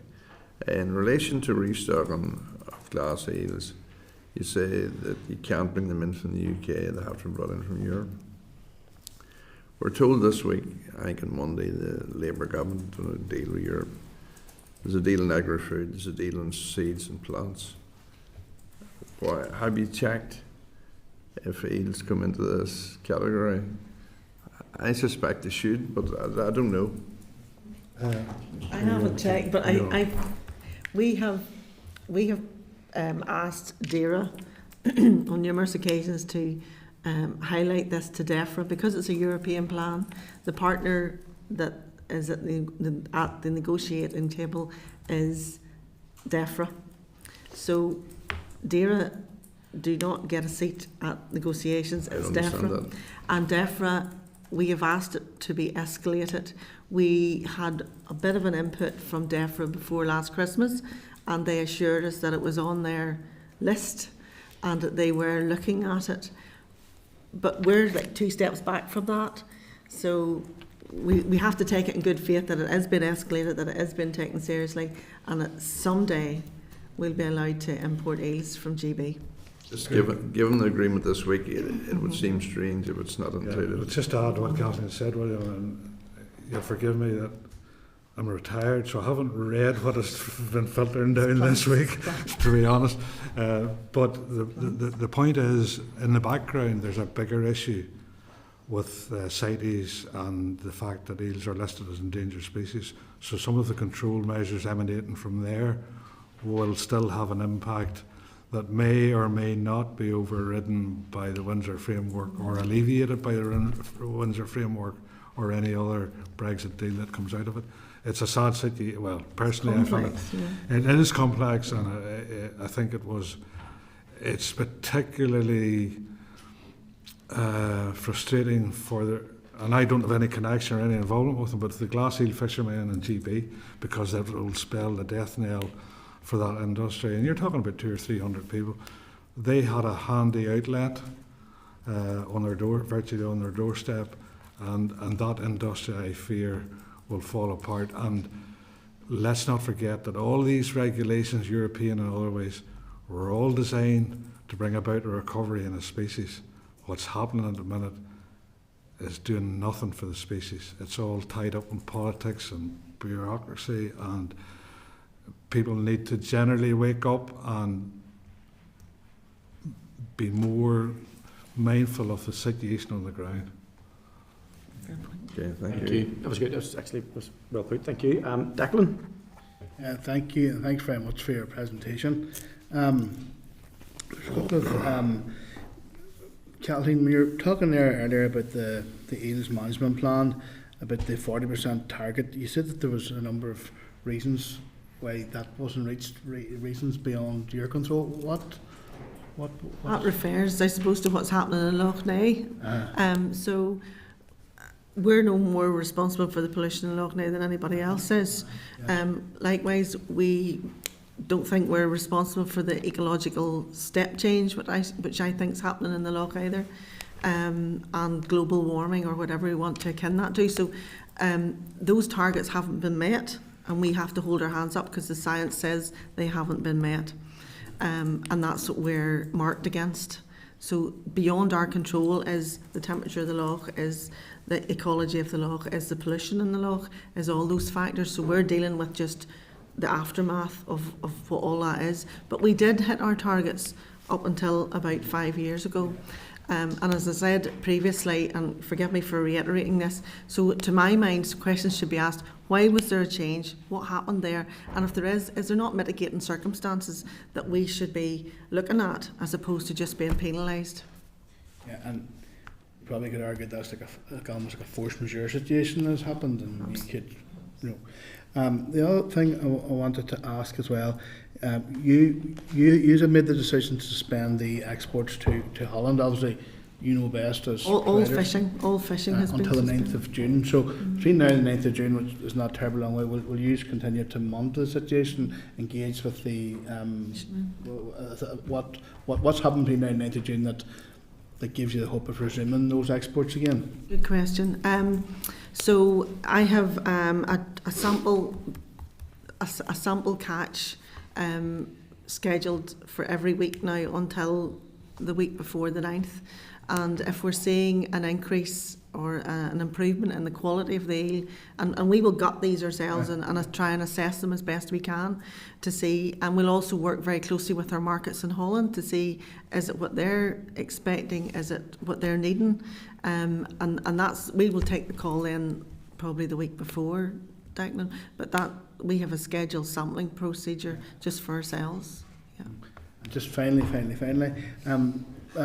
Dee, you mentioned there about being the bottom of the food chain. Now, this looks to me like a really incredible example of where you have an ecological breakdown and then how that then can cascade up till affecting their exports. There's huge impacts. When you're talking about the bottom of the food chain, what you're talking about the amount of midges or what? Yeah, what are we talking about at the very bottom of the food chain? Well, I'm not a scientist, but I fish in Lough Neagh, and we're just observing things that on a daily basis. But the population of the mayfly has totally collapsed on Lough Neagh. So not only the eels fed on those, but pollen and trout and every other species were fed on those, and the larvae of those flies. And what has happened, the science world has sort of not told us what has happened here. They're not even investigating why it has happened. And the bottom of any food chain is the most important, doesn't matter what it is. So it's very important to Lough Neagh. And like Patsy lives along in Lough, I live along, we all live along in Lough, and we can see the decrease. And something that's missing from their diet effectively is impacting the nutrients or the oil that's in the eels. That's what I believe it is. That actual high protein food is affecting that eel is not getting. It's not then fit to build up fat reserves till even turn silver, to turn to migratory, and that's why our silver catches collapsed last year as well. And there's been no scientific study done on that, the reason why that is done. I do think there certainly is questions roughly there, Chair. There definitely is. I'm interested in this one, David. Just a very short question, and I'm going to bring Michelle in regards, you guys have been there, and this is why I'm interested in not being part of the stakeholder group. Has there been any ecological collapse previously? So obviously there's a point in the sand here, or there's a line in the sand. So come back, because you guys, this is why I think it's important that you guys have a story to tell here. I've been fishing since 1960, a long time. all my life, and a lot of our boys along with it. And we had never seen this before. Never. Every year you wait for the fly population to rise, and you know what, April. And that feeds all fish and birds. And the bird population in Lough Neagh is totally, nobody ever talks about it either. The Arctic tern has totally deserted us, and other species. We were out with RSPB a while back, and there was interesting movements and discussions in regard to it. Thank you. I'm going to bring other members because everybody has indicated. Do you want to come in just a I was just going to add one point here, if you don't mind. Yes, go ahead. I think excuse me, I have a similar vintage today, but and I have not seen anything of that nature in my lifetime. I think the difference is that we now have a combination of other factors as well. You have the zebra mussel, the clarity of the water improving, if that's the right term for it, the proliferation of algal blooms, and so on. So we have, and of course, the phosphate load and all those other issues, that bigger issues. So I think we have come to a situation where we have a combination of factors now coming together to produce a situation which in turn has dumped its consequences on the fish life. But it goes back to the point you said there's plenty of eels in the loch. It's not that there's not plenty of eel, it's the quality of the eel. Where there potentially is less fish, other fish possibly, but the eel is affected in a different way. Well, nobody's reporting vast numbers of dead fish of any species on the loch. As a consequence, it's just the quality isn't good. But now there are longer term issues there that need to be considered as well, and that is particularly with the scale fish, which is a collective name we use for 6 of the commercial species.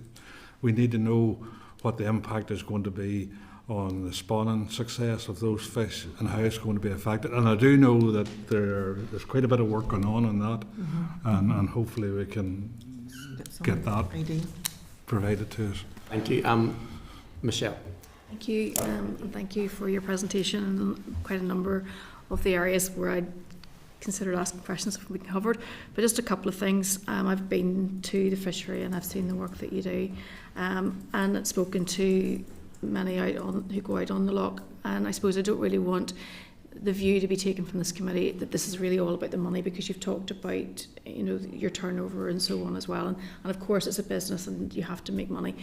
But for those who work the loch, your conservationists as well as fishermen, but alongside that there's also a rich heritage associated with the fishery. Can you maybe talk to us about what the impact would be if the industry were to be lost? Okay. Well, I'll take the start of that question, and no doubt these two would have more to add to it.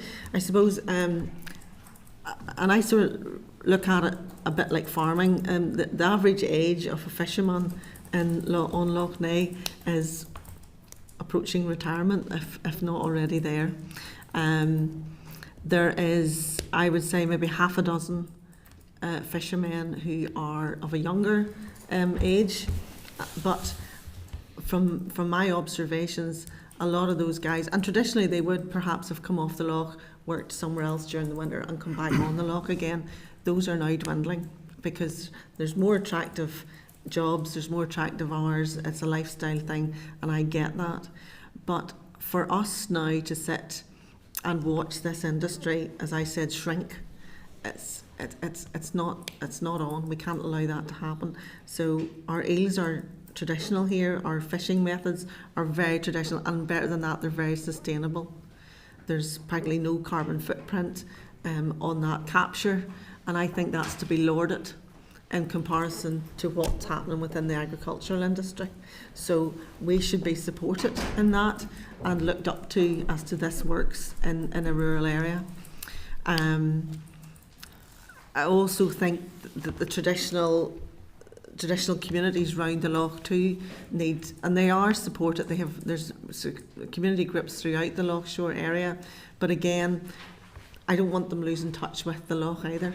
And that connection and that family heritage is so important, and we see that every year when we issue our eel permits. It's for the family heritage. They want to fish eels. It's important to them to have an eel permit because that's what their family was built on. How many permits do you issue? I would say this year we issued just short of about 90. I think it was 85, 86. Roughly that's what we've sort of settled at the moment. Pat, do you want to add anything there from the socio? Yeah, well, I think we have to put that in context, the 90 permits. I mean, that's changed from 20 years ago. It would have been 120, 100, even up to 150 back in the day. But there are all sorts of reasons, and I mean, let's be honest about it, the Lough couldn't sustain 150 boats with modern, more powerful boats, better technology and all of that. So, yeah, it's changed times, we have to accept that. In terms of the importance of the fishing industry in the Lough to the rural community, I think you can't say enough about that. People who live on the shores of the Lough are embedded in a culture and a tradition that goes back, you know, it's decades, it goes back generations actually. You know, we have fishermen on our books, if you like to use that phrase at the moment, or who are still involved with it, who will talk of, you know, being third, fourth, fifth generation fishermen. So there's a heritage and a tradition here as part of the rural fabric of the whole Lough Neagh area. And it would be such a shame if it couldn't be supported to write off the problems that we have at the minute. Thank you. And to hear from you today has been really important, given the fact that we will be considering the regulations coming from the department, and it is disappointing that the department haven't presented to us, or although in some ways maybe it is better that we hear from you first.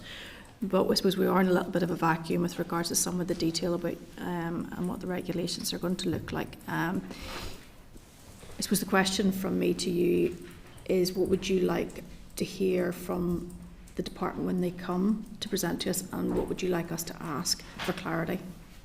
A wish list.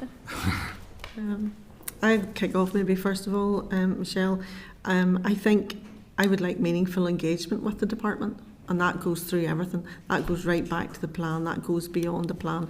It goes to sitting down with us and working through the scientific work programme for AFBI. And I hold my hand up. I'm only a newbie here, but to hear that AFBI are looking at the same data and researching the same data now as they were 20 years ago, or well, maybe not just that long. You know, that's not right. There should be a refresh there, given what the Lough's going through. So there needs to be, we need to look at the detail as to what's out there, what's changed within the food chain. That needs to be refreshed, and yet measure the yields, and I know they do that, and they have to do that.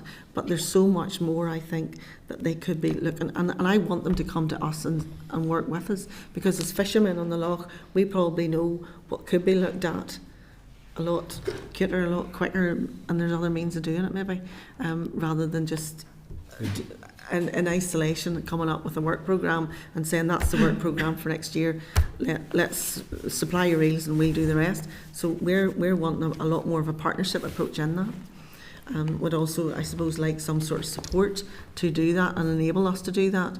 As I said, and I'm not reiterating about the funding, and we've talked about funding, but it doesn't seem fair that there's so much money being attached and aligned and allocated to Lough Neagh to do all this research and to do all this good work, but yet at the end of the day, we are the commercial entity which is suffering, and we are not getting any support. Could I just add briefly, Michelle, what the wish list would be in terms of the proposed amendments that the department's talking about? I would sum it up as say, do not be blinded by the science. I think they're too reliant on applying data in the context of the regulations which everybody has to work within, and these are EU regulations principally, I understand that. But for goodness sake, let's consider the other factors that are affecting this. Let's say this is not a point on a graph, simply there's more to this. We need to be looking at this. And I think that would be my appeal. I probably, at the end of the day, these proposed amendments where we sit here today are not necessary, because this, unfortunately, it's resolved itself Yes, yes. in the very wrong way for the fishing community.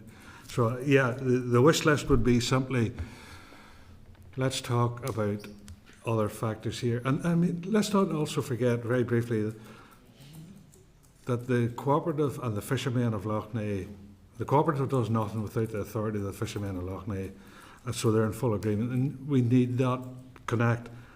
Let's not forget that all along the way, the eel fishery, in particular in Lough Neagh, is probably the most researched and poked at fishery in Europe.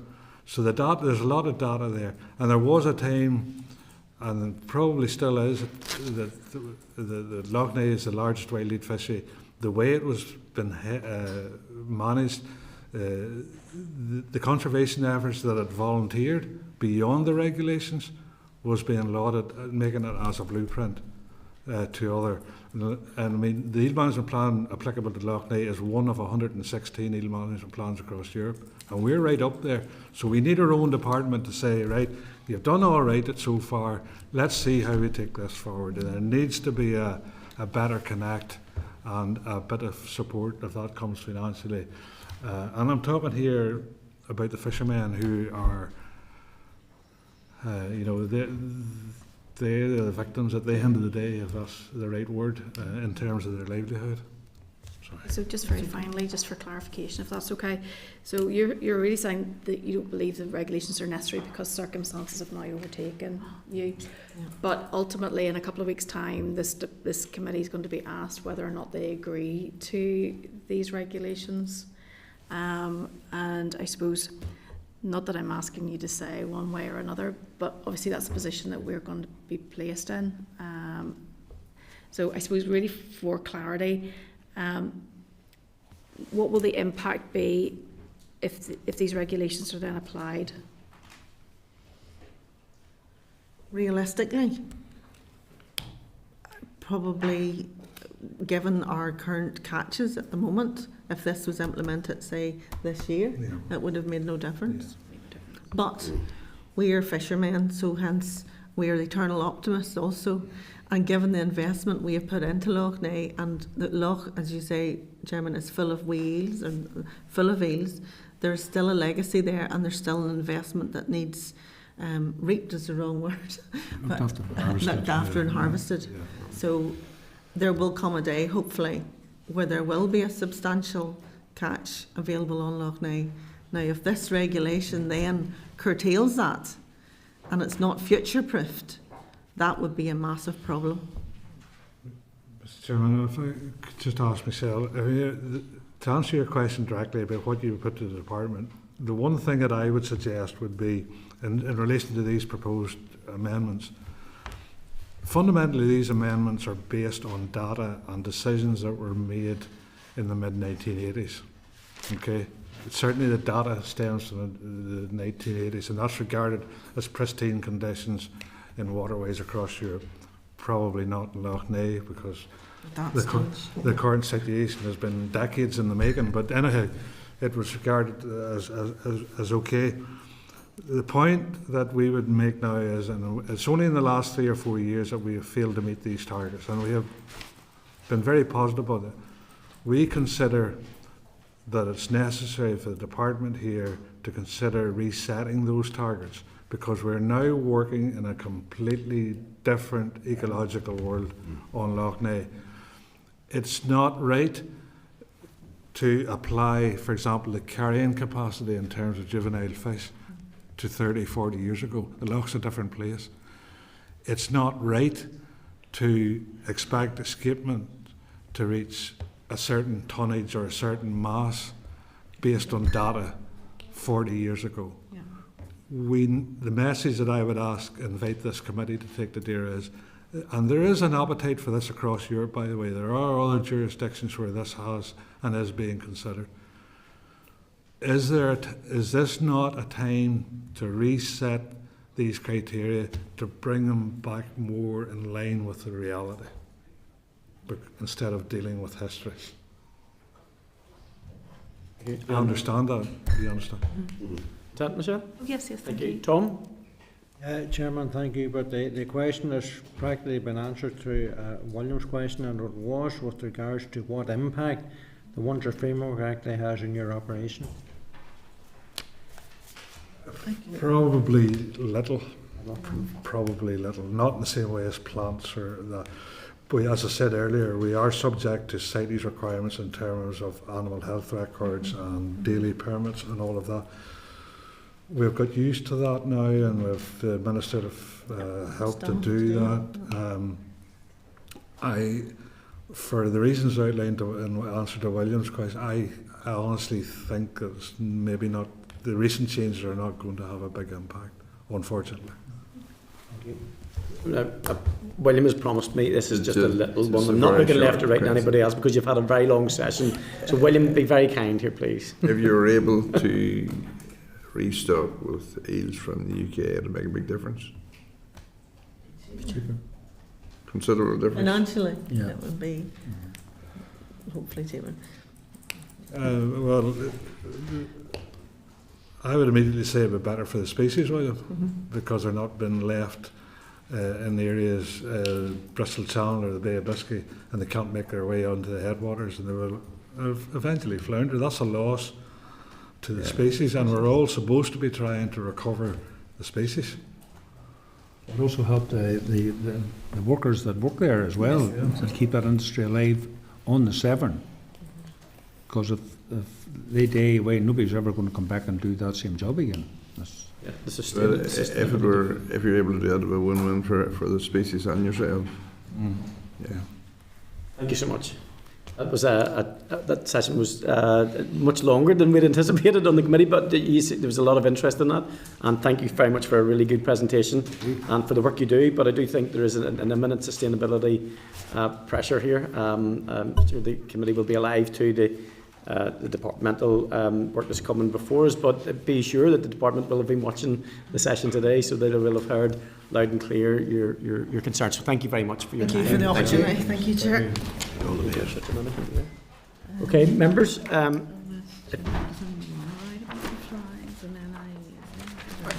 Are you content with everything there? Has anybody got anything in particular they want to pick out of that session? We will be hearing from the department when we reschedule the piece that was in the papers for today. Okay, members. We're going to go back to agenda item 6 then, which is a departmental oral evidence session, update and farm sustainability standards and penalty matrix. Refer to pages 34 to 115 of table papers for the briefing paper from DAERA. You will recall we received an introductory briefing on this matter at our meeting on the 13th of February, and today we will receive a further update and consider worked examples to illustrate the operation of the revised penalty matrix. So now we are going to welcome departmental officials to brief the committee and to answer any questions that the committee will have. We have Anna Campbell, who is the Director of Agricultural and Environmental Schemes Division. We have Aidan McAvoy, Head of Controls and Assurance Development Branch. We have Dr. Elvira McAleese, the Divisional Veterinary Officer. Mark Hammond in IEA. And Dr. Gareth Greer, Principal Scientific Officer at NIEA. So many apologies for the wait, but we had a really good session there with the Eel Fishermen's Co-operative from, where are they based, about Toom? Okay, so if you're ready to brief the committee, I'll open the floor to you. Thank you. Thank you very much, Mr. Chairman, and thanks everybody for the opportunity to further brief you all this morning on the farm sustainability standards and the associated revised penalty matrix. Just before we get further into the detail of today's briefing, I would like to just take the opportunity to acknowledge the change in lead official meeting with you today. So you'll have previously been briefed by my colleague Dr. Jason Foy, who's since moved on to an alternative work area. I've taken over Jason's post on an interim basis and endeavour to provide an approach consistent with that which you received in the past. So as a reminder to the committee, the farm sustainability standards will underpin the farm sustainability payment and the policy direction of the Sustainable Agriculture Programme. Farm Sustainability Payment is a voluntary scheme that aims to provide a safety net for farm businesses through subsidy. So through their application, the Farm Sustainability Standards seek to ensure that farm businesses in receipt of subsidy observe a minimum standard. The standards themselves have been devised so that a farmer taking reasonable care should have little difficulty in meeting them. They are minimum standards and are not intended to be excessive or onerous. In our written briefing, we have provided some high-level examples to you all of how the revised penalty matrix will operate. So the purpose of this morning's briefing is to expand on the written material and take the opportunity to provide the committee with more detail on the operation of the revised penalty matrix through the worked examples. You may have some questions, and individual examples can be talked through by my colleagues here today to help with your understanding. I would just like to very briefly remind the committee of some of the important drivers behind the policy. So the Department has sought to learn from the experience of cross-compliance and address the concerns of farm businesses. Under cross-compliance, it has been shown that penalties have not been effective enough to change behaviours. Part of this change in behaviour is about deterrence, but just as much, if not more, is about support. We want to help farmers to comply with the standards and recognise that most farmers already do. Therefore, in a significant change in approach, the Department is seeking to change behaviours through providing support, guidance and training to farmers in the new regime. So since we last briefed you on the 13th of February, the Department has completed an exercise on the moderation of breach descriptors across all of the standards to ensure proportionality and consistency. We also engaged with the Agri-Policy Stakeholder Group on 2nd of May to demonstrate how the revised penalty matrix will work, and we utilised the same high-level examples that are being shared with you in this briefing. It's worth noting that APSG are largely supportive of the proposals. In their latest feedback, some members expressed concerns on the incorporation of the Nutrient Action Programme requirements into the standards following the current consultation, including a query regarding the stacking of bales. They were advised at that stage that any amendments to the standards or their underpinning requirements that are required following the conclusion of the NAP consultation will be addressed. And just to confirm, before final decisions, an exercise will be completed to rebase the new standards to the current NAP requirements. I would like to take the opportunity to provide the committee with assurance that any work undertaken to develop the supporting systems to operate the new standards will not be undermined by the outworking of the NAP consultation, whatever that may be. The standards will be flexible enough to allow changes to NAP to be incorporated in the future. To summarise, the Department considers that the standards reflect the current environmental, public and animal health and welfare issues in Northern Ireland. They are also simpler than cross-compliance, with unnecessary requirements having been stripped out. The standards will be responsive to change in response to evidence, and there will be opportunities to review their operation and impact and adjust them accordingly. There is a wide variety of opinions on the definition of fair, but the Department believes that the revised penalty matrix is fairer, more proportionate and provides deterrence.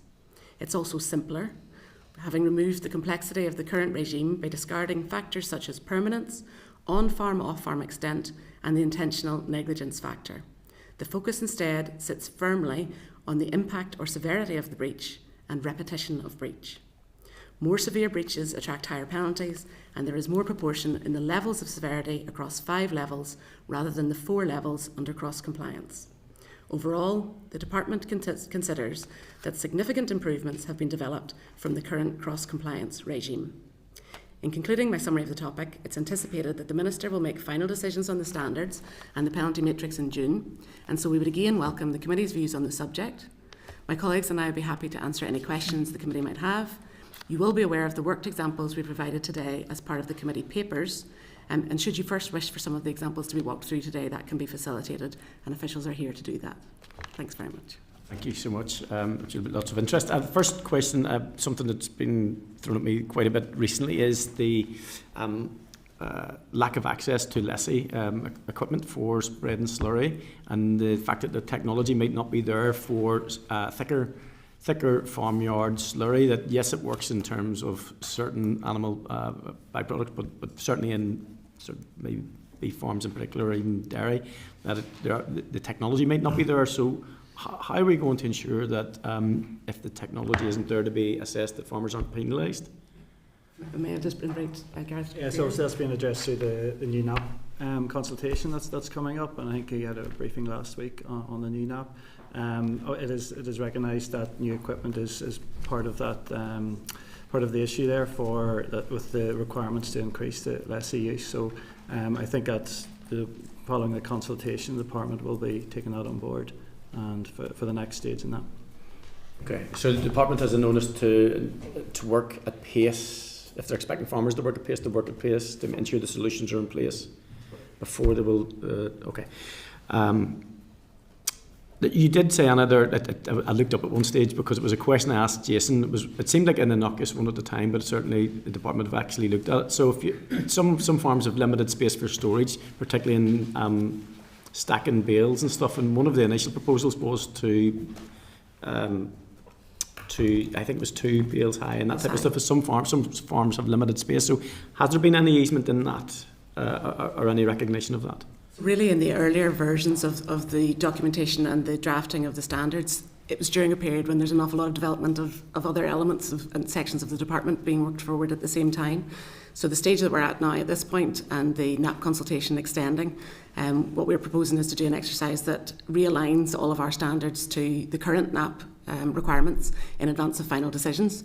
So on the 1st of January 2026, there won't be a standard included in FSS that contradicts something that is sitting still within a consultation. So that there will be a realignment done of that before it goes to final decisions.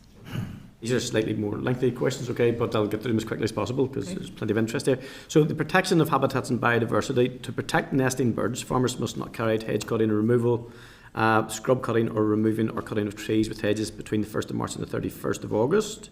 But what if the hedge or tree is growing out? This is an operational question. What if the tree is growing out into the road, covering signs or endangering cyclists, or there are mitigating circumstances as to why you might want to do some cutting? Well, under health and safety, there's a current derogation that allows roadside hedges to be cut, and there's no change proposed that will carry through to farm sustainability standards. No change. So those will be tracked through then, those derogations? Okay, that's good news. Okay, farmers must positively manage and maintain all heritage features. So do you know if DFC actively inform farmers of what heritage they have, features that are on their site? Is there a list that is known to farmers? And again, is there a derogation if in the interest of health and safety, or there's a weighted argument to be made? Can farmers take action to prevent injury whilst waiting on advice? For that to be carried through, we need access on the spatial application so that all farmers can view on their data mapping system any heritage features that are present on their farm. And that is the aspiration that we will be hoping to deliver, that the heritage features present on the farm will be available on the data mapping system for farmers to view when submitting their application.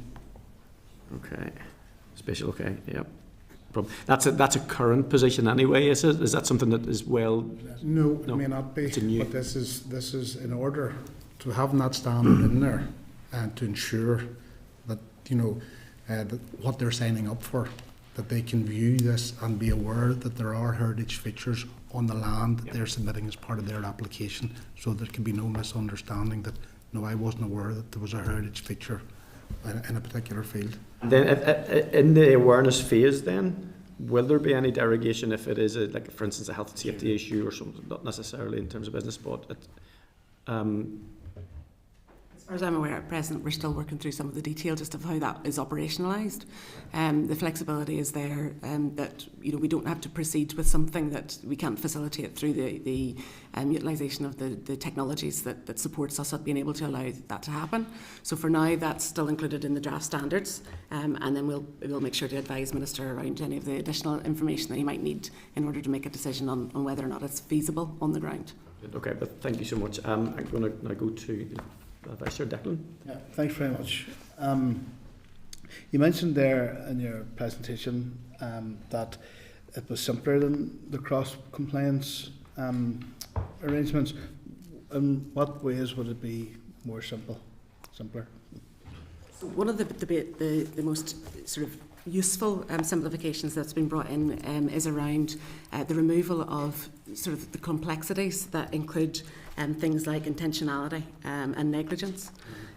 So in many instances, what we start with is actually an opportunity to educate and advise.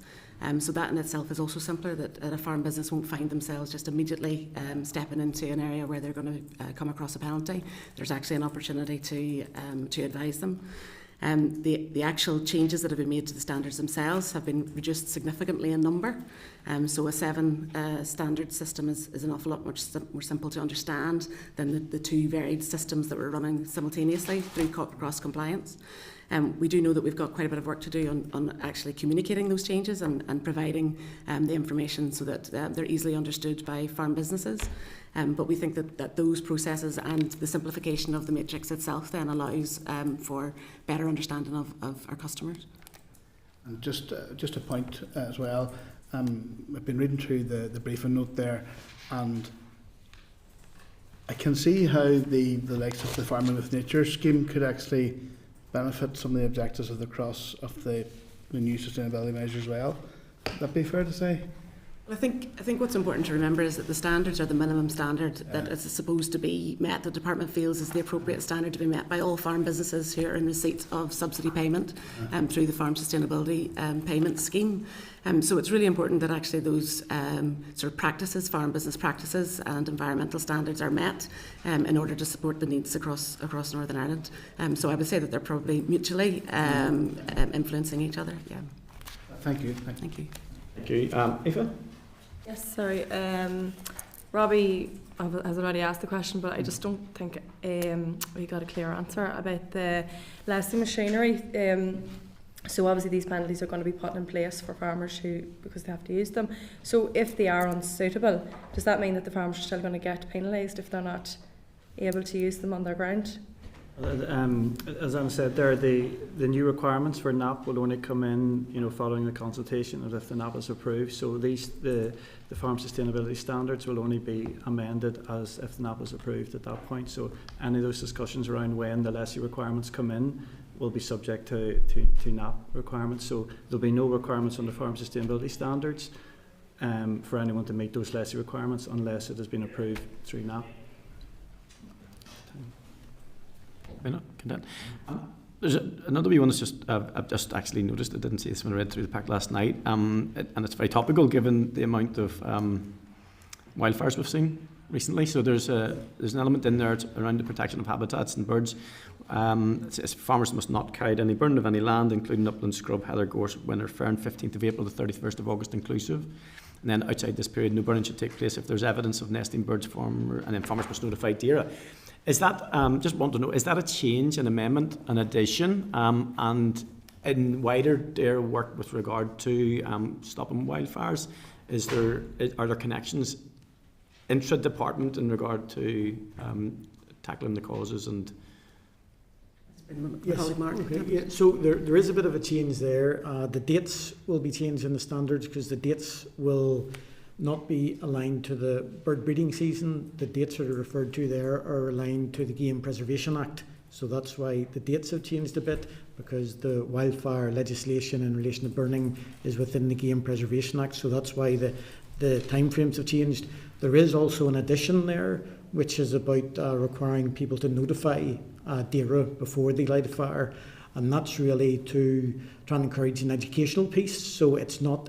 in some jurisdictions, they have put in a requirement that you need approval and a licence to light a fire. This is rather a notification, so that if someone notifies the fire, then they can be provided with appropriate advice about how to undertake a controlled burn, because if you undertake a controlled prescribed burn, you shouldn't have a wildfire because it's controlled appropriately. So that's why that's put in a notification, so that then whenever it's notified, advice can be provided about this is how you undertake, in terms of good practice, a prescribed burn.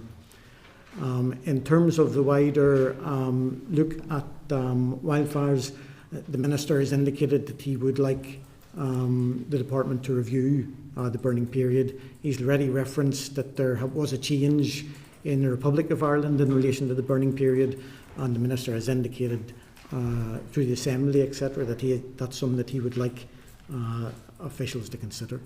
I find this one very interesting because it's a busman's one for me, because I used to try and put them out, and they're darned hard to put out. But what I noticed is, and I addressed this in the chamber one time, the deliberate aspect of it, the propensity for burn has changed drastically in this last 20 years.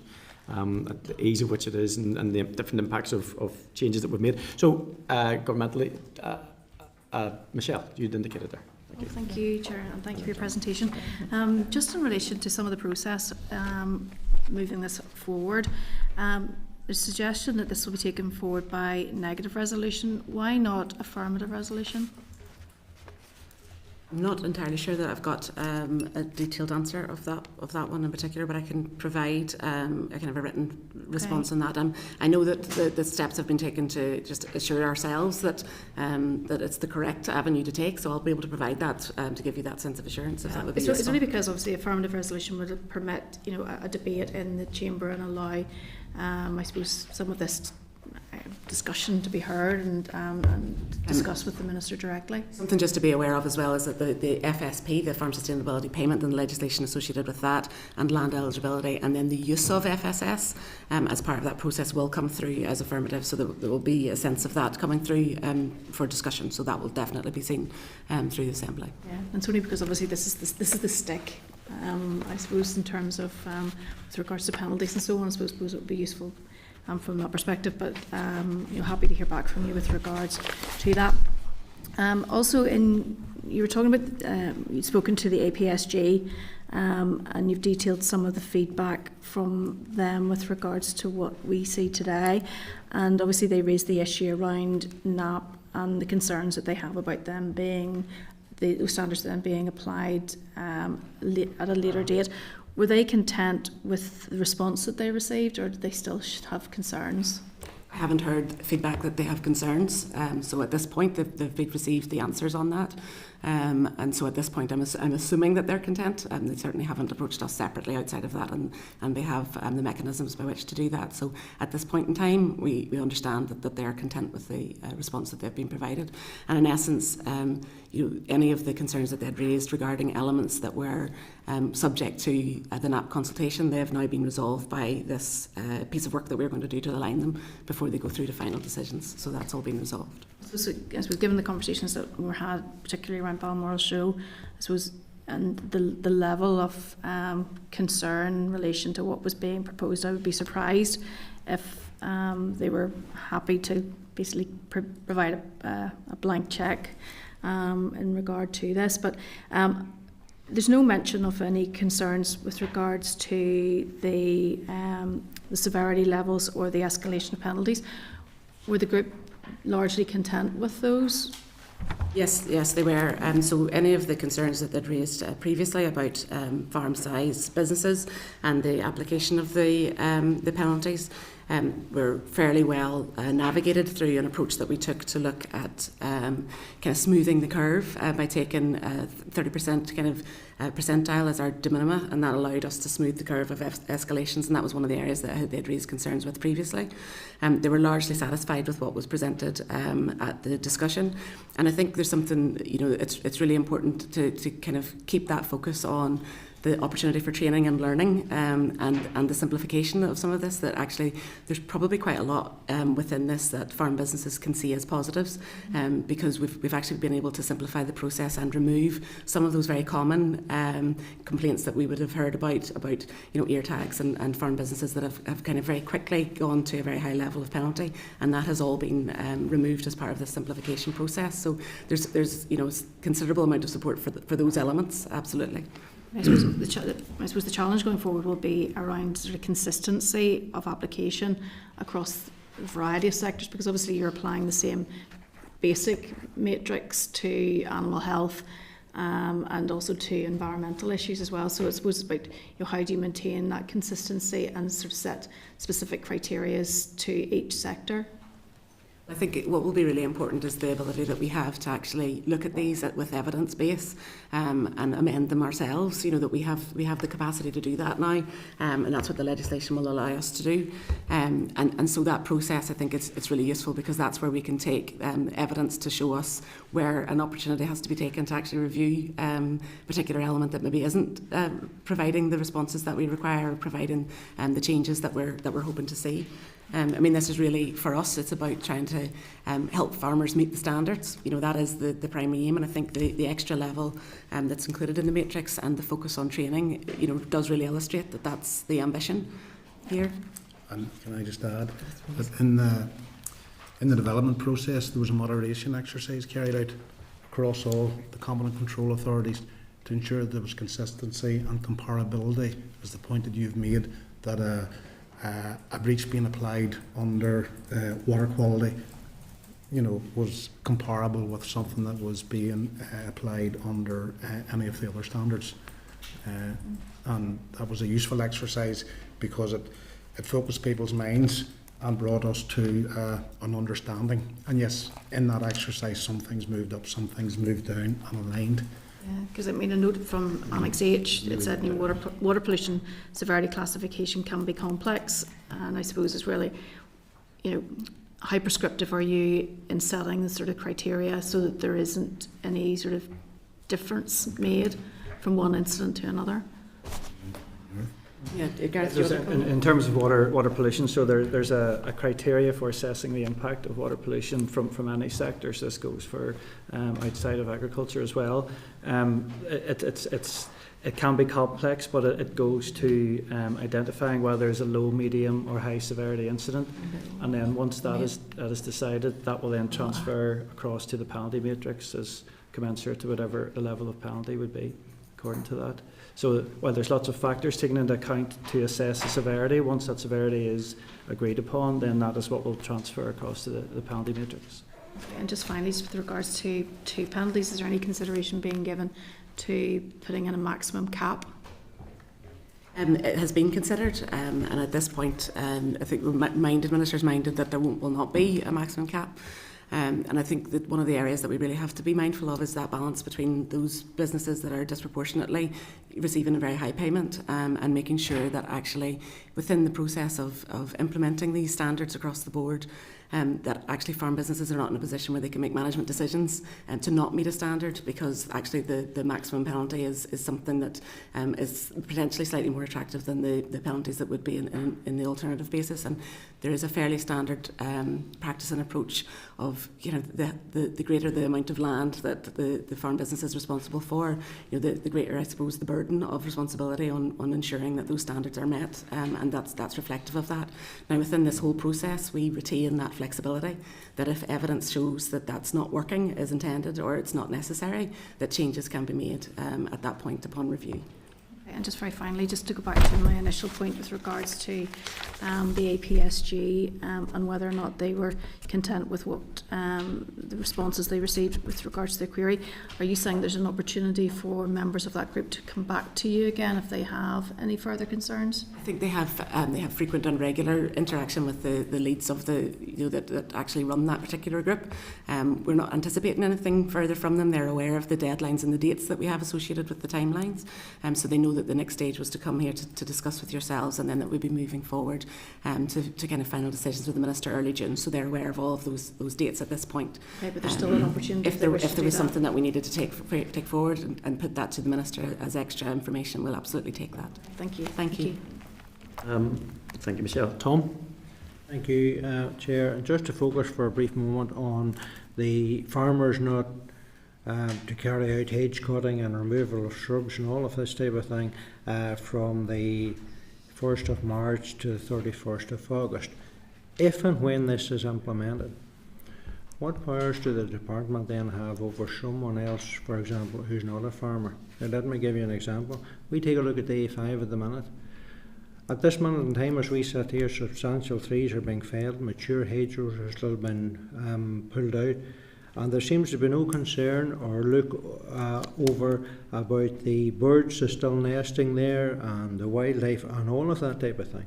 So it seems to the farming community there that there's one law for them and there's one law for someone else. So if implemented, does the department have any control then over this type of thing happening in the future? I think probably it would be useful just to focus in on that in particular the FSS is associated in the farm sustainability standards, and the penalties associated there are specifically for farm businesses in that regard. And I take that point that there's engagement I would anticipate between if I potentially bring you in, Mark, on this one a little bit. Yeah, well, I think those other works have been approved under other legislation and other frameworks. So there is approvals there. Many of them probably have conditions associated and attached to them about when certain works can take place, and those works are still subject to the things like the wildlife order. They may have approval, but they're still subject to checks in relation to whether there is nesting birds, etc., whenever the works are being undertaken. So it's not the farm sustainability regime, but there is other regimes that have approved those works, and there should be conditions associated with those works that should be protecting the nesting birds. And who does the checks on those conditions that are set? Well, the conditions that would be set would be for if it was a planning approval, it would be by the local planning authority. If it was the roads order, it would be checked by the approving authority would do the checks.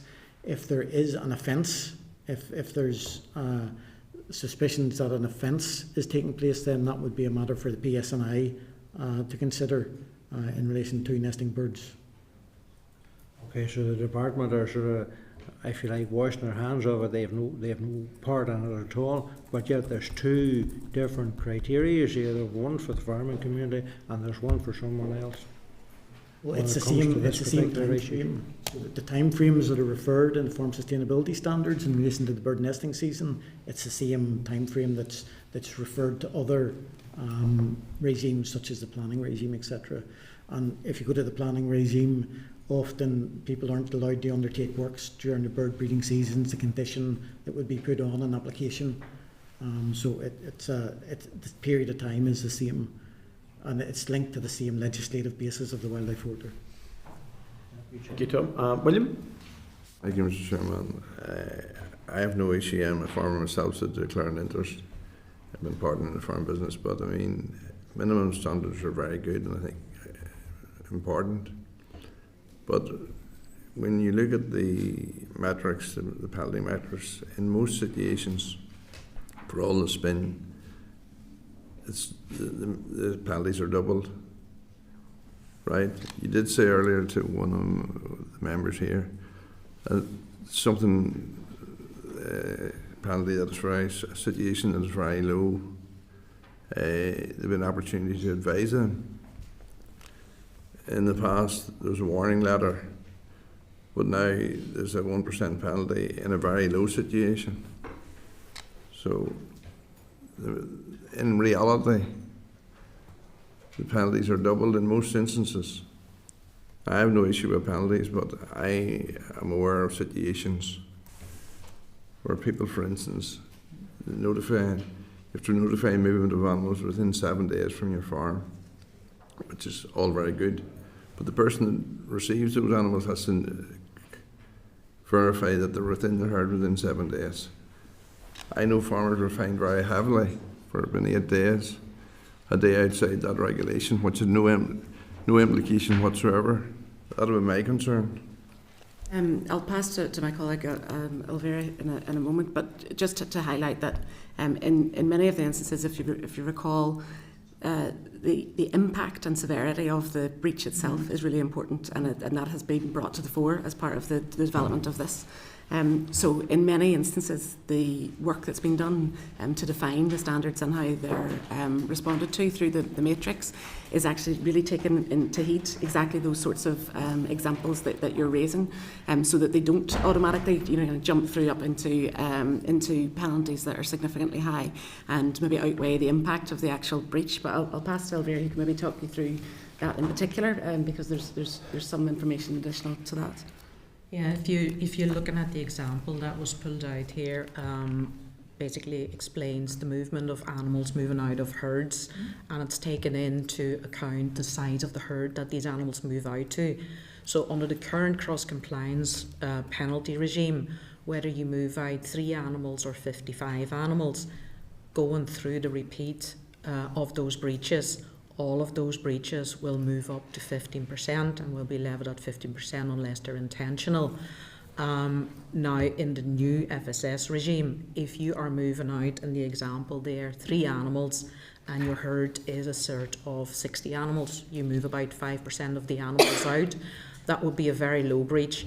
Similarly, if you move only 3 animals out in 500 animal herd, that's also a very low breach. Now that only is a warning letter, that doesn't incur financial breach, so the very low one is only a warning letter compared to cross-compliance where there already is a penalty. Now, if we now look up at a slightly higher impact, so we're moving off more animals, we're moving out 6 animals. If they move out of a herd of 500 animals, that's little over 1% of the herd moved off. That will still be a very low penalty, which would be a warning letter. Now, if the same amount of animal moves out of a 60 animal herd, that's 10% of the herd moving out, so it's a bigger proportion. So we're looking at the amount of animals moving out and the proportion of the herd. That would be considered to be a low breach. So there's a distinction there, which currently in the cross-compliance, they both would have a medium penalty, could go up to 15%. This one here, we now distinguish in between very low and low. And similarly, if we move out 35 animals, again, there's a different penalty for the bigger and the smaller herd. For that amount, if they move up to 60% of the herd in a small herd, it's still a medium breach. So all of those, the maximum penalty there for those lower end of breaches would be 4 to 8%, whereas once you're moving out 60 animals to 60% of the herd, or 55 animals, which is quite a considerable amount of animals that is moved off, they're all going into the medium breach there. But under the new regime, the most they will ever get is 40% after repeat breaches. So they start at 5%, and if they keep continuing to do the same breach to the same amount, they will continue to get that breach and could go up to 40%. Whereas in the current cross-compliance one, if it's considered to be intentional, they could go up to 100%, but normally speaking, it's capped at 15%. So there's some a constituents did lose distinction. 100%. Sorry? I had some constituents in the past lost 100% for those, in essence, minor breaches. In essence, and that was the issue. Which will not happen anymore in this new regime. You know, you really are, the highest they will get is 40%, so we hope to have addressed that concern. What about the farmer that doesn't claim sustainability payment? If he breaches, how is he held to breach? The Minister will look to make decisions on what schemes are included in the remit of farm sustainability standards and what they will apply to. Obviously, there's an opportunity through the other schemes that are being launched through Sustainable Agriculture Policy and Programme that it may still apply to those as well. So farm businesses that are potentially not partaking in FSP but potentially want to partake in Farming with Nature, for instance, the Minister will make a decision on whether or not those schemes also apply. I know of a farmer in my constituency that was putting out slurry in the close period, and someone reported him, of course, and an inspection took place. Didn't claim any basic farm payments, so they walked away and said that's okay. So it's very unfair if it's rule for one and different rule for someone else. Obviously in the NAP consultation there's elements to address the likes of that, so the NAP legislation applies to all agriculture businesses whether they're claiming or not, so that legislation around the close period still applies. So there's obviously part of the NAP consultation to look at how penalties can be applied to those businesses that aren't part of farm sustainability standards going forward. So it has been recognised that the slight unfairness there if somebody's not claiming that they step outside that regime. But just to be clear that the NAP regulations do apply to all farms whether they're claiming or not. Just one final question. In relation to NAP, where it's only out for consultation, there's a long road to go yet on NAP. Still in all, we're bringing in penalty matrix on something that hasn't yet been adopted. Just to maybe confirm and be clear that farm sustainability standards are separate, although they're connected with NAP. So, the development of the matrix and this new application and simplifications and kind of paring back the standards, etc., that will not be kind of a lost opportunity. That can all move forward and apply the current NAP that currently exists in advance of any of the consultation working its way through.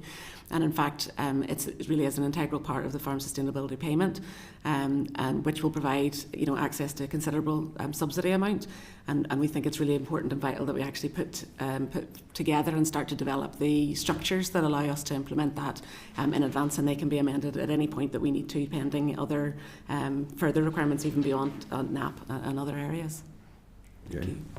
Thank you, William. Okay, members, thank you so much. I know that this is, so the timetable that we are looking at from the piece of government is that the Minister will be looking to bring us forward in around November time.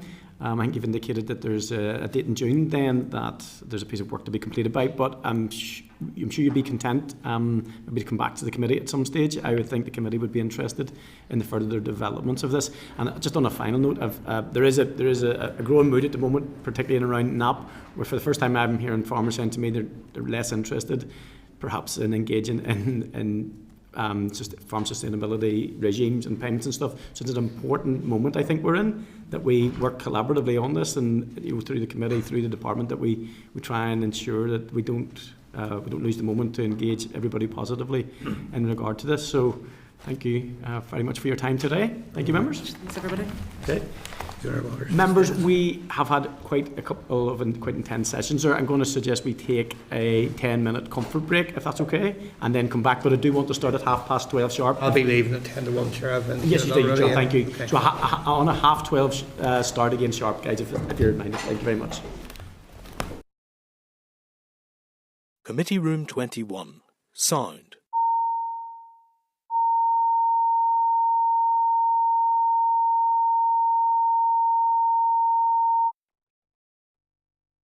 Committee Room 21. Sound.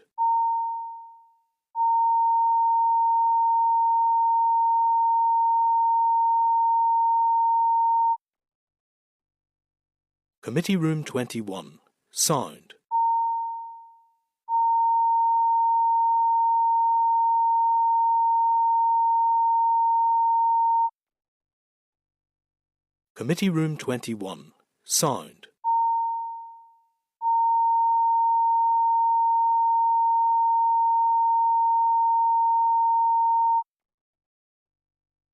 Sound. Committee Room 21. Sound.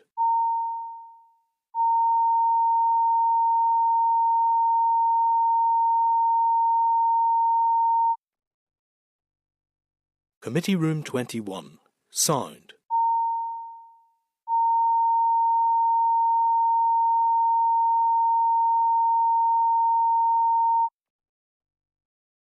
Committee Room 21. Sound.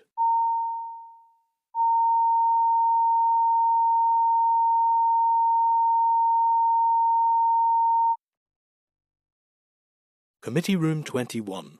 Sound.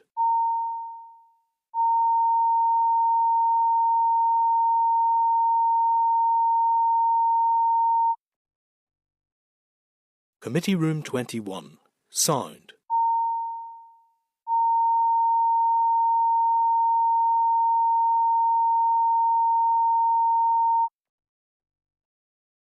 Committee Room 21. Sound.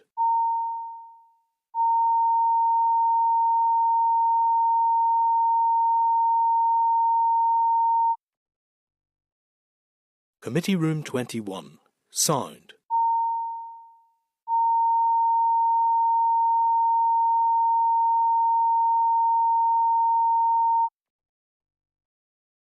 Committee Room 21. Sound.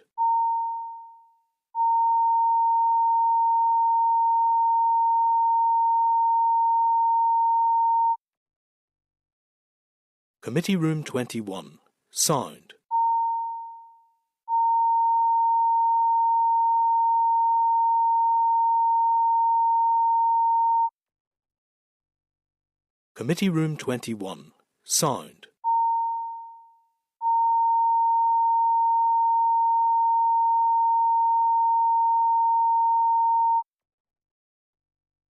Committee Room 21. Sound.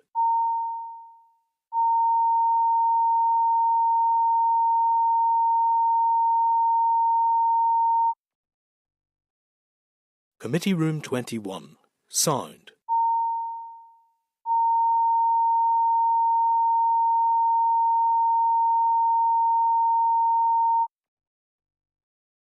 Committee Room 21.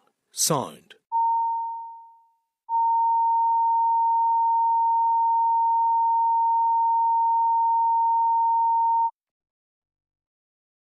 Committee Room 21. Sound.